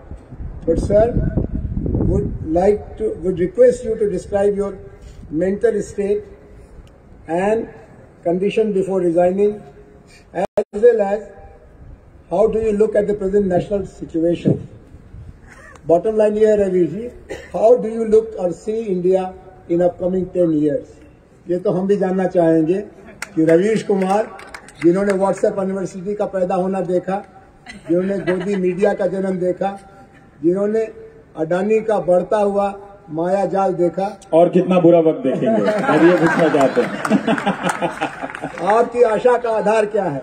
आप हमेशा, एक तो आप कवि हैं तो कवियों को पूरी छूट है कि निराशा में भी आशा देखें, लेकिन पत्रकार के नाते आपके पास कुछ ठोस आधार होंगे कि इस मुल्क की बनावट में, इन लोगों में, इन नई पीढ़ी के लड़के लड़कियों में कुछ तो ऐसा चमकता होगा जो आपको हताश होने से रोकता है। तो आप अपनी मानसिक या व्यक्तिगत परिस्थिति के बारे में बताएं। एक सवाल तो ये भी है कि आपकी दिनचर्या आजकल क्या रहती है और एक सवाल और भी है जो हम लोगों को नहीं पूछना चाहिए लेकिन पूछना ही पड़ेगा, वो ये कि आप इतने व्यस्त रहते हैं फिर भी पढ़ने का इतना समय कैसे निकाल लेते हैं। ये सवाल हम अपने विद्यार्थियों से नहीं पूछ सकते, क्योंकि हमको मालूम है तो काफी पढ़ते हैं। जवाहरलाल नेहरू विश्वविद्यालय के विद्यार्थी 24/7 पढ़ाई में लगे रहते हैं। जो पढ़ना चाहिए वो तो पढ़ते ही है, जो नहीं पढ़ना चाहिए वो भी पढ़ते रहते हैं। हरीश भाई, इस्तीफा देने अचानक तो नहीं दिया, पर जब ये खबर आई कि अदानी एनडीटीवी खरीद रहे हैं, तो मेरे जो शुभचिंतक हैं वो मेरे लिए बहुत चिंतित हो गए, मुझसे ज्यादा हो गए, मैं भी चिंतित हो गया। जब आपके शुभचिंतक चिंतित हों तो आपको भी चिंतित होना ही चाहिए। तो उन्होंने कहा कि ऐसे मत छोड़ देना, देख लो कुछ सेवेरेंस मिल जाए, देख लो कुछ ये मिल जाए। तो मैंने कहा अच्छा ठीक है, मैं पूछ लूंगा, लेकिन मैं छोड़ना चाहता हूँ। तो और हर दूसरे दिन फोन आता था कि अभी आपको इस्तीफा देने की जरूरत नहीं है, ये लीगल बैटल है, ये महीनों चलेगा। तो मैंने कहा कि इस देश में लीगल बैटल उमर खालिद के लिए है, अदानी के लिए नहीं है। वो हफ्तों में हो जाएगा। और हवा जब बदलती है तो आप महसूस कर लेते हैं। इस वक्त की हवा थोड़ी सर्दी भी है और आने वाली गर्मी की तासीर भी है इसमें, तो आप महसूस कर लेते हैं। तो मैं एनडीटीवी के भीतर की हवा को महसूस करने लगा था। और ये जान गया था कि एक चैनल जिसके पास केवल एक चैनल है, अच्छा है चाहे बुरा है जैसा भी है, लेकिन अब उसके पास कोयले का खदान होगा, एयरपोर्ट होगा, समंदर के किनारे के बंदरगाह होंगे, रेलगाड़ियां होंगी, बिजली का मीटर होगा, बिजली का कनेक्शन होगा, क्या पता कल को पानी का कनेक्शन होगा। तो फिर हम रिपोर्ट क्या करेंगे? तो अदानी ही करेंगे। और वो सारी आशंकाएं बाद में साबित हो गई। एक दिन मैं एनडीटीवी के वेबसाइट पर देख रहा था कि 5 या 6 खबरें प्रो अदानी थी, और ये सब चल रहा था। जो उद्योगपति 2 सवालों का सामना नहीं कर सकता है, वो भाषण दे रहा है कि वो फाइनेंशियल टाइम्स जैसा बनाएंगे, उसी समय वो दैनिक जागरण में उसका एक फीचर इंटरव्यू छप रहा है। तो इन सब को देखने जानने के बाद अदानी एक स्वतंत्र कैपिटलिस्ट होते, कोई कैपिटलिस्ट से कोई मेरी लड़ाई नहीं है। अगर कोई गुजिया बनाने वाला, समोसा बनाने वाला उद्योगपति खरीद लेता तो मैं शायद कुछ दिन रुकता, पर अदानी को मैं कभी भी मोदी से अलग नहीं देख पाया, उनकी राजनीति के हिस्से से अलग नहीं देख पाया, क्योंकि उनका उभार उस दौर के समय, ऐसा नहीं है कि भारत में काबिल इंडस्ट्रियलिस्ट नहीं है, काबिल लोग नहीं है, लेकिन वो उनका एक्सटेंशन है। तो उनके ही एक्सटेंशन में नौकरी करने से अच्छा है करना और बीजेपी के दफ्तर में बैठ के पैम्फलेट लिखना, दोनों तो एक ही बराबर है ना।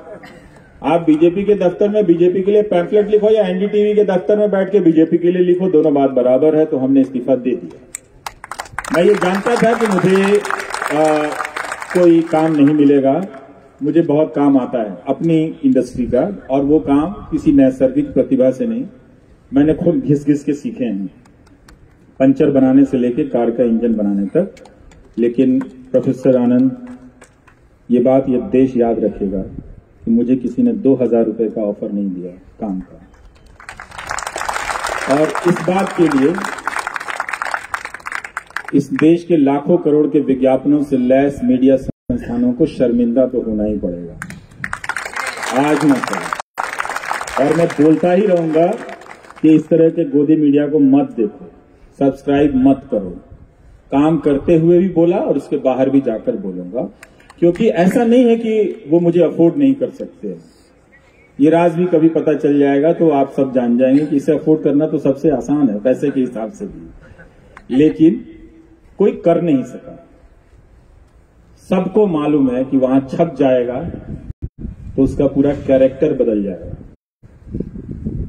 तो ये भाषण जरूर देंगे, कहानियां आपको विवेकानंद की सुनाएंगे, कहानियां आपको गौतम बुद्ध की सुनाएंगे, कहानियां आपको दयानंद सरस्वती की सुनाएंगे, लेकिन दयानंद सरस्वती की तरफ प्रश्न करने वाले को 2000 रुपए का नौकरी नहीं देते। और जब मैं राधा वल्लभ त्रिपाठी का वीडियो आप सब यूट्यूब में देखिएगा, वो काशी का शास्त्रार्थ करके बहुत शानदार वीडियो, उसमें बता रहे हैं कि उनके पास, दयानंद सरस्वती के पास पैसे की कमी ये नहीं थी, कोई एक सेठ था उनको पैसा देता था कोई अठन्नी चवन्नी में, जिससे वो पर्याप्त पैम्फलेट छपवा लेते थे, किताबें खरीद लेते थे और पूरे शहर में पैम्फलेट लगाते थे बाकायदा कि इस तारीख को मैं मूर्ति पूजा के विरोध में, पुराणों के विरोध में यहाँ शास्त्रार्थ करने वाला हूं, आप मुझे वैसा भारत लाकर दे दो। इसलिए मैंने इस्तीफा दे दिया और वो बात, मेरी सारी आशंकाएं साबित होने में कोई ऐसा नहीं कि इस साल भर का इंतजार करना पड़ा। 10 दिन में हिंडनबर्ग की रिपोर्ट आई, भर आ गए भाई साहब। अब वो रजत शर्मा क्या इंटरव्यू देने नहीं जा रहे हैं, बहुत पसंद करते हैं। तो वो सब मैं जानता था कि मेरे पास अगर YouTube नहीं होता तो मेरा जर्नलिज्म का कैरियर खत्म था, प्रोफेशनल कैरियर। जिस प्रोफेशन को मैं बिलोंग करता हूं उस प्रोफेशन ने मुझे डिजोन कर दिया।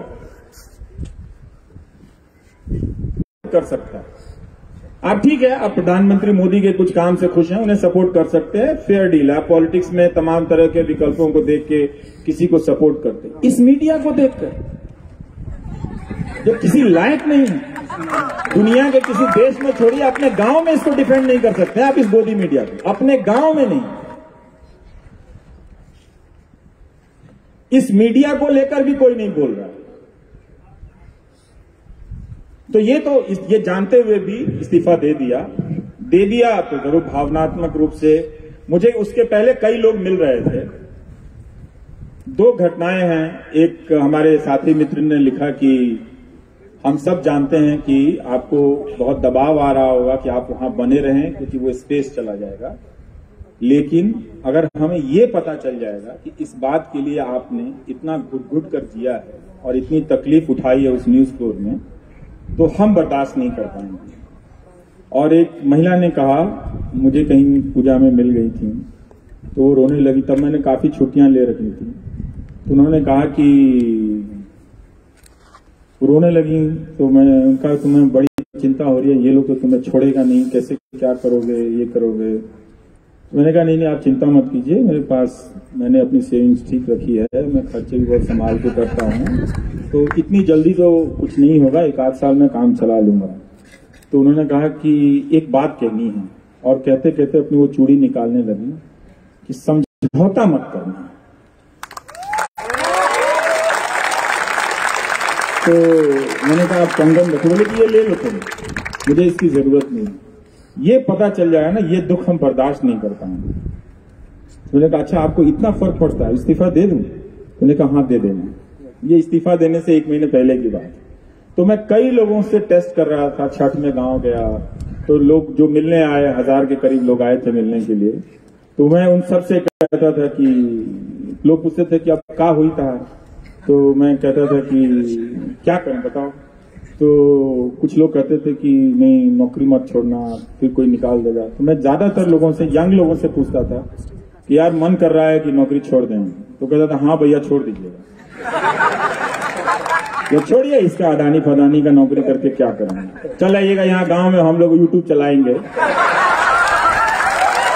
तो हम बोले कि भाई यूट्यूब कैसे चलाते, हमको आता नहीं। तो सब अपने बैग से सामान निकाल के दिखाने लगे कि देखिए हाई फोन बा, हाई फोन बा, हाई फोन बा, हो जाएगा। और उन लोगों ने कुछ दिनों तक मदद भी की कि लाइए हम आपका थंबनेल बना देते हैं, वीडियो एडिट कर देते हैं। उन लड़कों ने कहा कि आप यूट्यूबर बन जाइएगा, हम लोग के साथ रहिएगा, मोटरसाइकिल से घूमिएगा, लेकिन उसकी नौकरी मत कीजिएगा। तो हमने छोड़ दिया था। अभी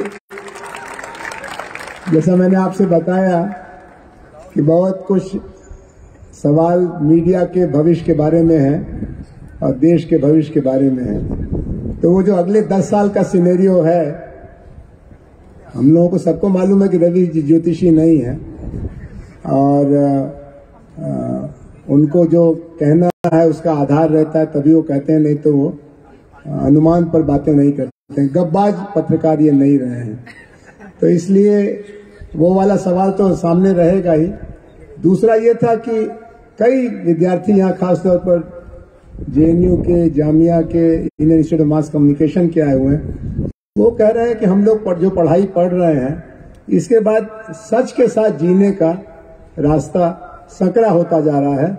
हमें अपनी मर्यादा, अपनी मान्यता और अपने भविष्य के साथ कैसे एक ऐसा सिलसिला बनाएं कि हम अपनी बात भी कह सकें, सम्मान भी रह सके और भविष्य भी बन सके। तो मीडिया में सच के साथ खड़े रहने का आज संकट है, जो आपके इस्तीफे से जाहिर होता है। क्या मीडिया सचमुच आगे के लिए अवसरवादियों का, समझौतावादियों का ही क्षेत्र रहेगा, या मर्यादा के साथ, सच के साथ भी पत्रकारिता की जा सकेगी?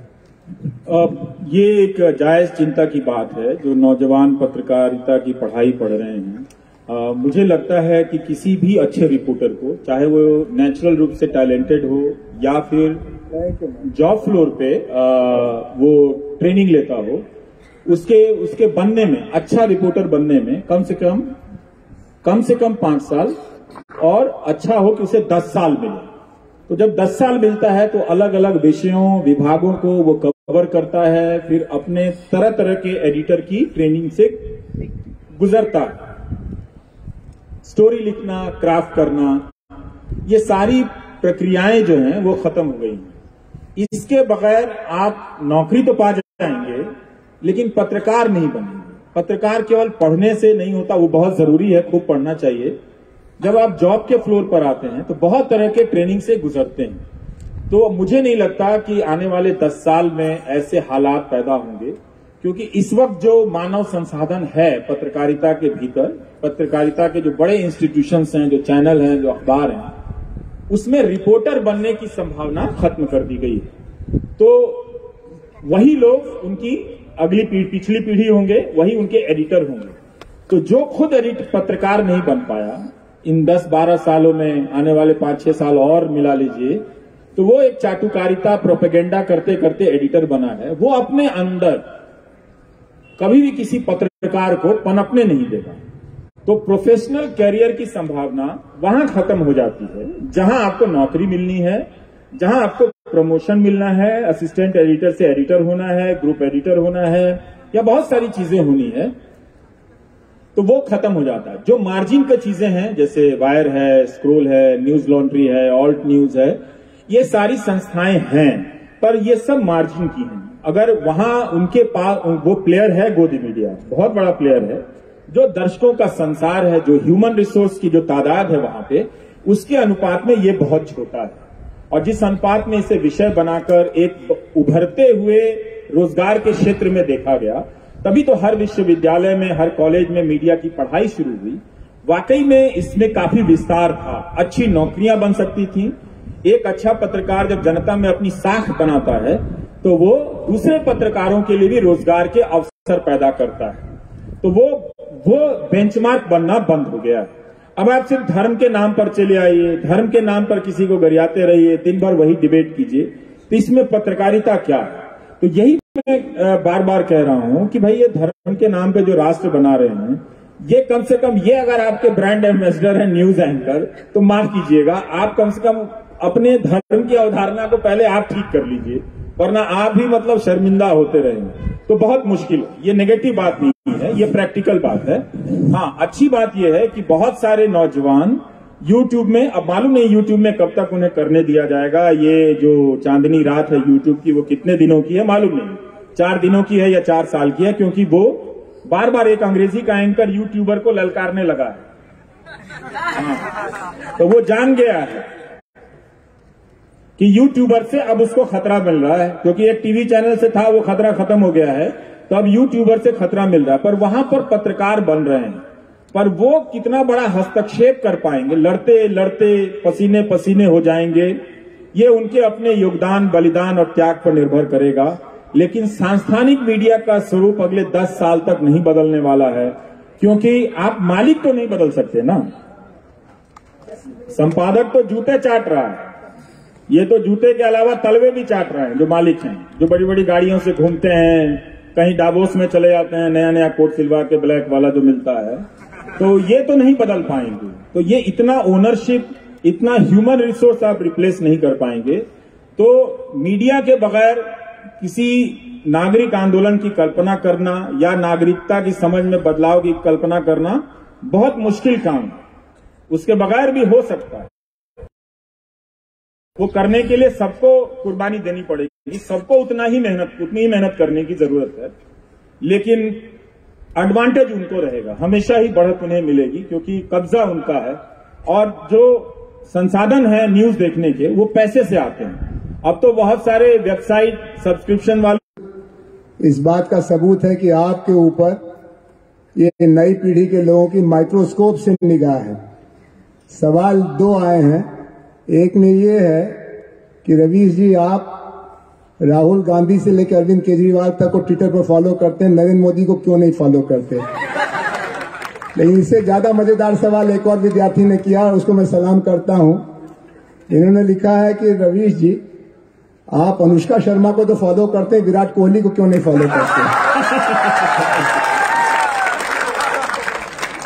एक सवाल ये भी है कि आपकी नरेंद्र मोदी से, अक्षय कुमार से तो मुलाकात होगी नरेंद्र मोदी की, और आपने उस पर कुछ व्यंग भी किया, आपकी नरेंद्र मोदी से कब मुलाकात होगी? भाई वो देश के प्रधानमंत्री, इसका फैसला तो वही करेंगे, हम तो हमेशा तैयार हैं। पर अब मजा नहीं आएगा। देखिए, इंटरव्यू की एक प्रक्रिया होती है, इंटरव्यू का एक समय होता है, आप समय के साथ देते चलते हैं तो उस समय के सवाल होते हैं। अब 10 साल बाद सारे जो पुराने सवाल छूट जाएंगे और पूछने की भी अपनी सीमाएं हो जाएंगी कि क्या पूछें, कुछ तो समय तय रहेगा, तो वो सारी चीजें तो अब रहेगी नहीं। और दूसरी बात यह है कि क्या वो हिम्मत कर पाएंगे तो ये उन्हें तय करना है, मुझे नहीं तय करना। वो जो ट्विटर वाले सवाल थे, वो ट्विटर वाले, मुझे तो लगता है कि मैं फॉलो करता हूं और नहीं करता हूं तो ये कोई बड़ी बात नहीं, मैं कर सकता, मैं करता तो हूं, कोई एक हैंडल तो जरूर करता हूं, ऐसी बात तो नहीं। पर अगर किसी ने ये सवाल पूछा तो जरूर रिसर्च किया होगा। तो अभी मैं संदेह का लाभ देना चाहूंगा। और अब ये जवाब, मैं क्रिकेट कम देखता हूं और तो इसलिए विराट कोहली को नहीं फॉलो करता, पर अनुष्का शर्मा को शायद मैं इंस्टा पे करता हूँ। अभी एक सेट है सवालों के जो भारत के अलग अलग हिस्सों के बारे में है और रवीश जी से वो जानना चाहते हैं उनके बारे में, लेकिन मुझे लगता है कि रवीश जी को उन सवालों को जवाब देने का कारण नहीं बनता है। एक तो सवाल यह है कि ये बिहारी होना क्या अपमान की बात है और स्टीरियोटाइप हो गया है चारों तरफ और बिहारियों का बड़ा अपमान होता है, हमें क्या करना? मैं इसका दूं जवाब। ये आप तो चूंकि खुद बिहारी हैं, इसलिए या तो आप भोजपुरी में बोलिए या इस सवाल को छोड़ दीजिए। नहीं, मैं बोलना चाहता हूँ, ये एक बात विक्टिमहुड वाली बात है ना। ये पंजाबी को भी लगता है, ये मद्रासी को भी लगता है, ये बिहारी को भी लगता है और ये पूर्वोत्तर के लोगों को भी लगता है। तो ऐसा नहीं है कि केवल बिहारी के साथ ऐसा होता है। ये इसलिए होता है कि हम सब अपने अपने व्यवहार में इतने असंवेदनशील हैं, अपने मुहावरों की बनावट और उसके चुनाव में इतने असंवेदनशील हैं कि हमें पता नहीं होता। हमें तब पता चलता है जब हमारे साथ कोई करता है, तब हमें लगता है कि बिहारी के साथ ऐसा क्यों होता है। लेकिन फिर क्या बिहारी चेक करता है कि वो मद्रासी के साथ क्या कर रहा है? क्या बिहारी चेक करता है कि वो पंजाबी के बारे में क्या बोलता है? क्या बिहारी चेक करता है कि वो बंगाली के बारे में क्या बोलता है? यही बात है कि हम सब एक दूसरे को संदेह की निगाह से देखते हैं।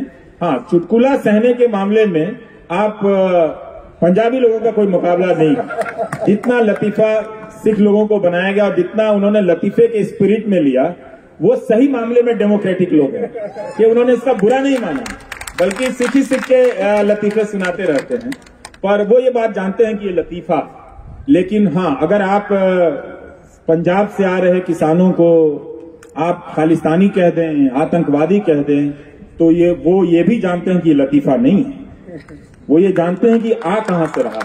तो एक बार जब नफरत करने की सोच आपके भीतर आ जाए, वो है हम सबके भीतर बनाई गई है, चाहे हम किसी जाति के नाम पे कर लें या प्रांत के नाम पे कर लें या धर्म के नाम पे कर लें, वही अलग अलग तरीके से हमारी जुबान पर आती रहती है। तो ऐसा तो मुझे नहीं लगता कि कोई बिहारी के खिलाफ सोचकर वो बना रहा हो। वही आदमी जो बिहारी को ऐसा बोल रहा होता, मुमकिन है वो पंजाबी के बारे में भी ऐसा बोल रहा हो। तो हम सब प्रीडेटर हैं एक दूसरे को, और हम सब एक दूसरे के कॉन्टेक्स्ट में विक्टिमहुड भी प्ले करते हैं। तो इससे ज्यादा दुखी होने की बात नहीं है। आप देखिए कि किस बात पे किसी ने क्या कहा है, मतलब, और ये भी थोड़ा ज्यादा है कि एक बिहारी सब पे भारी, मतलब ये भी ठीक नहीं है।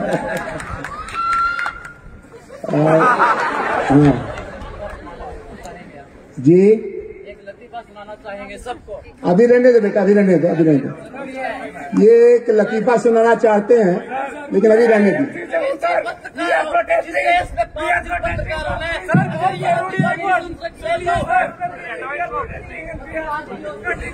साथियों, आवाज दो, आवाज दो, आवाज दो।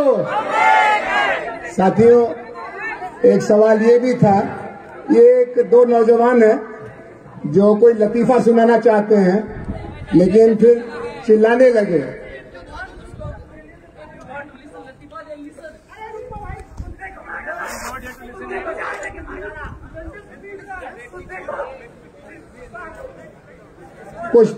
कोई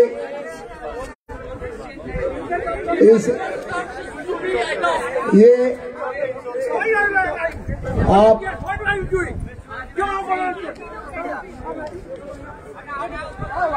नहीं, कोई लतीफा सुनाना चाहते हैं, कोई और कारण है, कोई और कारण।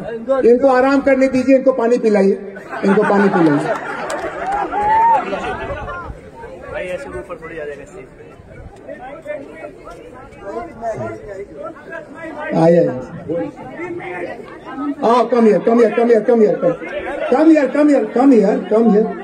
आओ तो इनको आने दो, आओ। IIMC में, Indian institute of mass communication में कोई प्रोटेस्ट हो रहा है, उसके बारे में कुछ कहना चाहते हैं। रुक जाइए, रुक जाइए, रुक जाइए। चल, कम कम। प्लीज आगे मत जाइए। प्लीज आगे मत जाइए।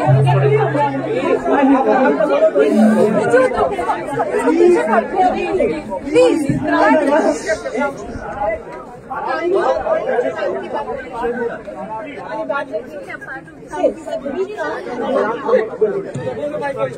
Ashutosh wants to say something in the public forum.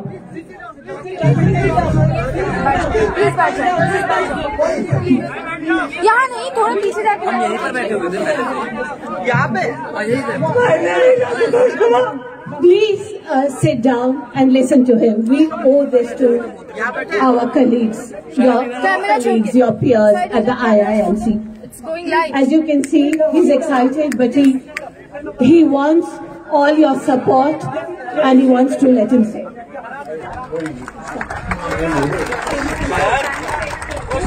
मेरा नाम आशुतोष कुमार है। इतना डरपोक कैसे हो गया? मैं भारतीय जनसंचार संस्थान हिंदी पत्रकारिता विभाग का छात्र हूँ। मैं जब से मेरा एडमिशन आईएमसी में हुआ, the first day I visited to IMC was 19 December. तब से मैंने महसूस किया कि मेरी कक्षाओं में लगातार अतार्किक, अवैज्ञानिक, धर्म केंद्रित इनके पत्रकारिता के जो कम्युनिकेशन थ्योरीज होते हैं उसमें दिए गए दृष्टांत भी कहीं न कहीं भगवान, भाग्य, आशीर्वाद, अवतार, इन चीजों पे ही केंद्रित होते थे नेसेसरीली। इनकी बातें गैर संवैधानिक होती थी। इनकी कक्षाओं में शिक्षक आके पढ़ाते थे कि सिद्दीकी कब्बन पत्रकार नहीं है, वो आतंकवादी है। मैं ये बात ऐसे नहीं बोल रहा हूं, मेरे पास इन सारी चीजों के दस्तावेज हैं, मुझे बचा लो।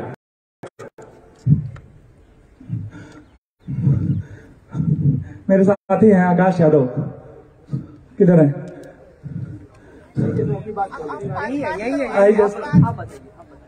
तो कक्षा में ये माहौल मैंने कम से कम 3-4 दिन तक ऑब्जर्व किया और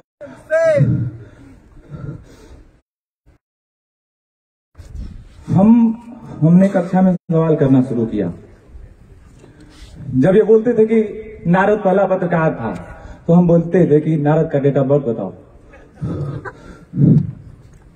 जब हम ये पूछते थे तो कक्षा के 60 छात्र हैं, हम 4 छात्र नहीं हैं। हम लोग जब शोएब हमारे क्लासमेट हैं, मैं इनके सामने कहना चाहता हूं, शोएब आजमगढ़ से आते हैं। शोएब को एक जी न्यूज का डीएनए का प्रोड्यूसर इनसे इंट्रोडक्शन लेता है। क्लास में इंट्रोडक्टरी वीक चल रहा होता है। I was not in class that time. बहुत सारी बातें हमारे मन में करोड़ों बातें हैं, या आई कैन काउंट। नहीं, please people will not get me completely. I have to convey my full message. I need के राकेश उपाध्याय हमारे विभाग के हेड हैं, उनके सामने उनकी आंखों के सामने हमें कक्षा में ऐसे उंगली दिखाती है। I am sorry to show all you people this. वही लड़की जो हमें माओवादी बोलती है, कक्षा में एक दिन दूसरे दिन उंगली दिखाती है, वही लड़की नहीं दे आर वो उनको संरक्षण है। इन सारे छात्रों को कोई साईं बाबा का एक फाउंडेशन है, उससे राकेश उपाध्याय फंडिंग दिलवाते हैं। 32 छात्रों को 20-20 हजार रुपए देकर इन्होंने गुन्स क्रिएट किए हुए हैं, जो कक्षा में इनकी असंवैधानिक और तार्किक संविधान विरोधी बातों को लगातार संरक्षण देते रहते हैं और सवाल करने वाले छात्रों पर लगातार हमला करते हैं। 12 तारीख को 12 जनवरी या फरवरी, नहीं, let me complete. I am just completing. Let me complete.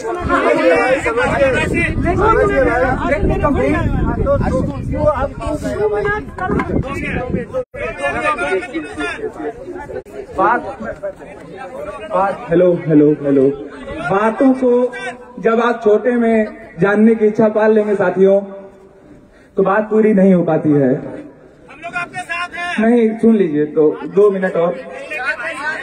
कक्षा में जब हम लोग इन सारे सवालों को 12 तारीख को हमारे कक्षा में हमारे कोर्स हिंदी विभाग के head, ma'am please I am requesting you people.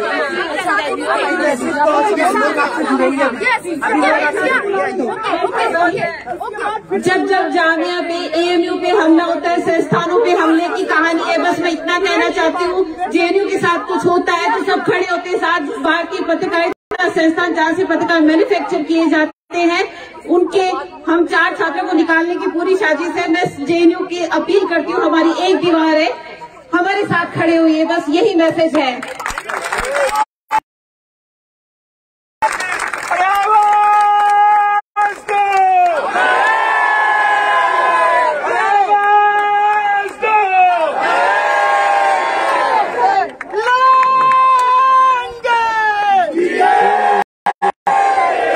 साथियों, अभी आप तो बाकी प्रश्नों का एक सवाल था। जल्दी से, हाँ।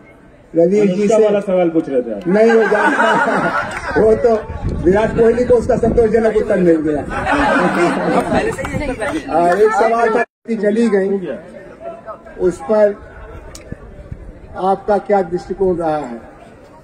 तो कश्मीर के बारे में भी जैसा आप जानते ही हैं, श्री रवीश कुमार उन पत्रकारों में से रहे हैं जो संविधान को तोड़ने मरोड़ने को हमेशा अनुचित मानते थे, चाहे वो कश्मीर हो चाहे मणिपुर हो।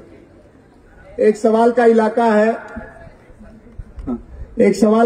है भारतीय मीडिया की सामाजिक संरचना और प्रतिनिधित्व को लेकर के, कि हमारी मीडिया में ओबीसी, एससी, एसटी रिप्रेजेंटेशन कम रहा है और एनडीटीवी भी उसका अपवाद नहीं था।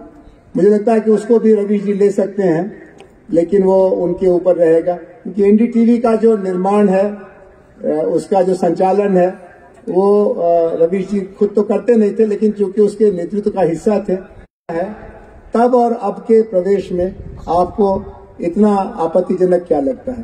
तो ये कुछ सवाल थे जिनको आप देख लेंगे तो अच्छा रहे। एक बात ये भी थी कि 1 बजे यानी हम लोग का 12 बजे बातचीत शुरू हुई और 1:30 बजे तक पूरा कर ले हम लोग तो रवीश जी के साथ न्याय होगा।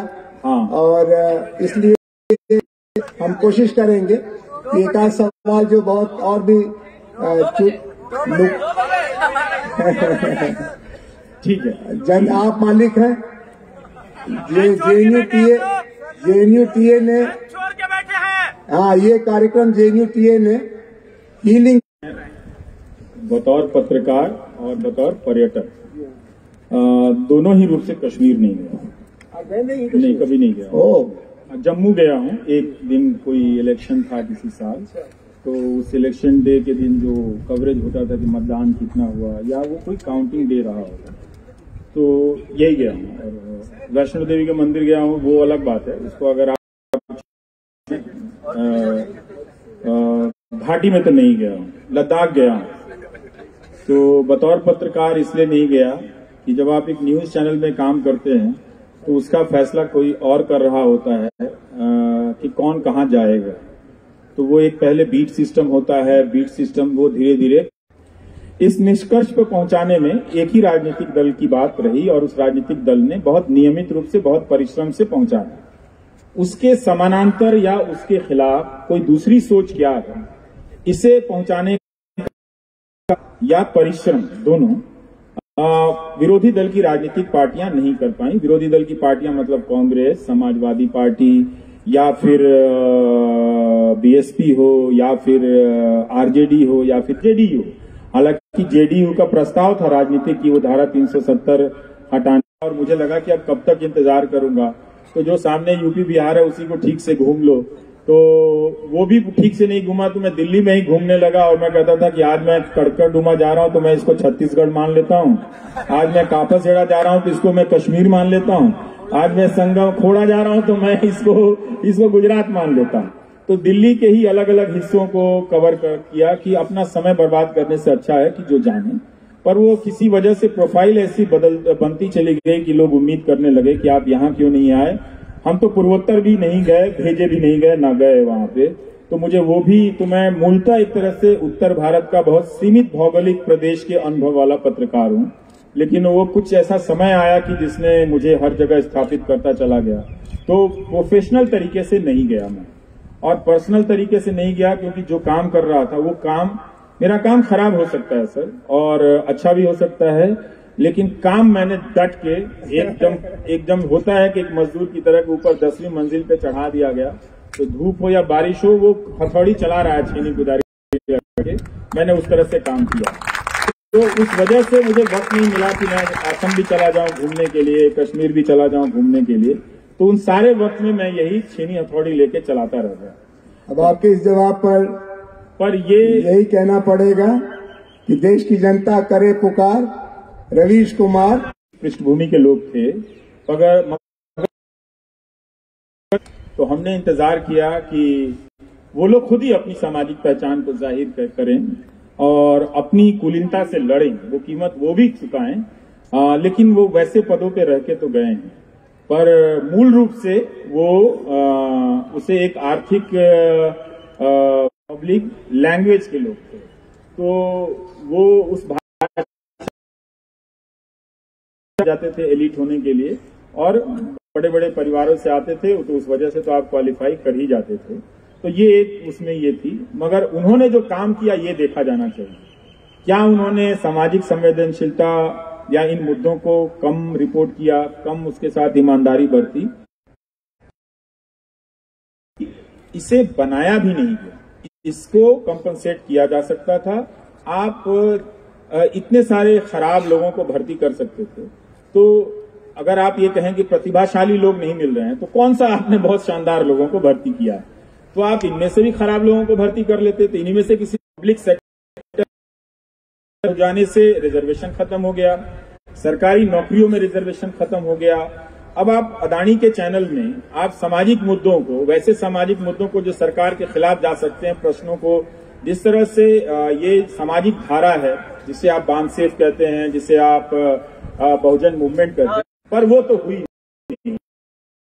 उस तरह से बहुत तरह के भाषाई गुट देखेंगे, इलाकाई गुट देखेंगे, तो इस तरह से मीडिया में अलग अलग जगहों पर बने हुए हैं। तो वो डाइवर्सिटी मीडिया में तो डेफिनेटली नहीं है, ना तो लैंग्वेज के हिसाब से, ना आप रीजन के हिसाब से देखें, और निश्चित रूप से SC किया जाता है, वो अब उसके आदी नहीं है, और उनको सपोर्ट कम मिलता है उन लोगों का, वो मगर वो उस तबके से जोखिम लेना शुरू कर रहे हैं। आपको अनुसूचित जाति के विद्वान मिल जाएंगे तमाम तरह के ऐसे मौकों पर टीवी में पैनलिस्ट बनाने के लिए,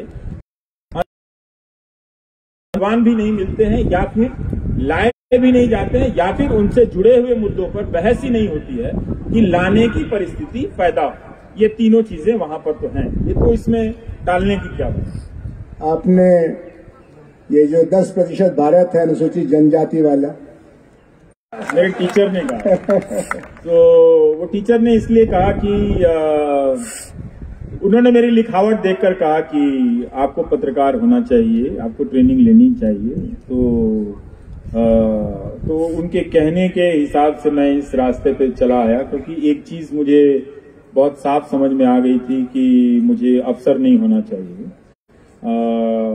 तो उसकी मैंने कोशिश भी नहीं की, और मैं पत्रकार नहीं होता,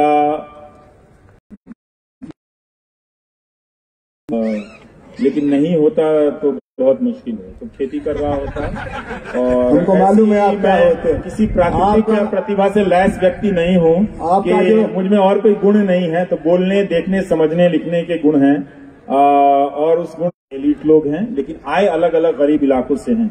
JNU में बहुत सारे गरीब पृष्ठभूमि के लोग हैं। अगर JNU नहीं होता तो उन्हें जिंदगी में या उस समाज ऐसी यूनिवर्सिटी देखने का सपना पूरा नहीं होता। और बहुत अच्छी बात है कि ये यूनिवर्सिटी बची हुई है। हम चाहेंगे कि ये बची रहे, ताकि इसका होना दूसरों को कॉम्प्लेक्स डालता रहे, दर्द देता रहे कि JNU ही क्यों है। पर ये तो इसका जवाब तो दूसरे लड़कियों को देना चाहिए था कि सिर्फ के चीजों से लोग भर्ती किए गए। तो ये कमजोरियां हमारी सार्वभौमिक हैं, सभी राजनीतिक दलों से संबंधित हैं। अगर हम अपने सपनों को पूरा करना चाहते हैं तो इसके प्रति थोड़ा ईमानदार। JNU पर हमला हो रहा था, तो उसके जवाब में आपने अपने राज्य में कोई JNU क्यों नहीं बना दिया? ये अगर आप बना देती तो हम और आप पर ज्यादा आशाओं की तरफ से देखते कि ठीक है, अगर यहाँ की वजह से लोकतंत्र का पतन हो रहा है तो वहां की वजह से लोकतंत्र के बाग में फूल पौधे लगाए जा रहे हैं। पर ऐसा अभी होता हुआ दिख नहीं रहा। ईमानदार हैं तो अभी आपको कई मुश्किलों और इम्तिहानों से गुजरना है। आपकी उम्र खप जाने वाली है, तो इसलिए आप सबको सोचना है कि आप JNU में नहीं होते तो आप कहाँ होते यार। सिर्फ मुझे नहीं सोचना है कि मैं पत्रकार नहीं होता तो कहाँ होता। तो ये सवाल आपका भी होना चाहिए। पर अच्छी बात और लोगों को बता सकूंगा कि और कहीं ना जाओ, JNU जरूर जाओ। यहाँ के विरोधी लोग भी गले लगाकर स्वागत करते हैं, और ये फितरत आप बना के रखिए। हमारे बोलने से किसी की सत्ता हिल नहीं जाती, कुछ नहीं बदलता JNU का भी। JNU सुंदर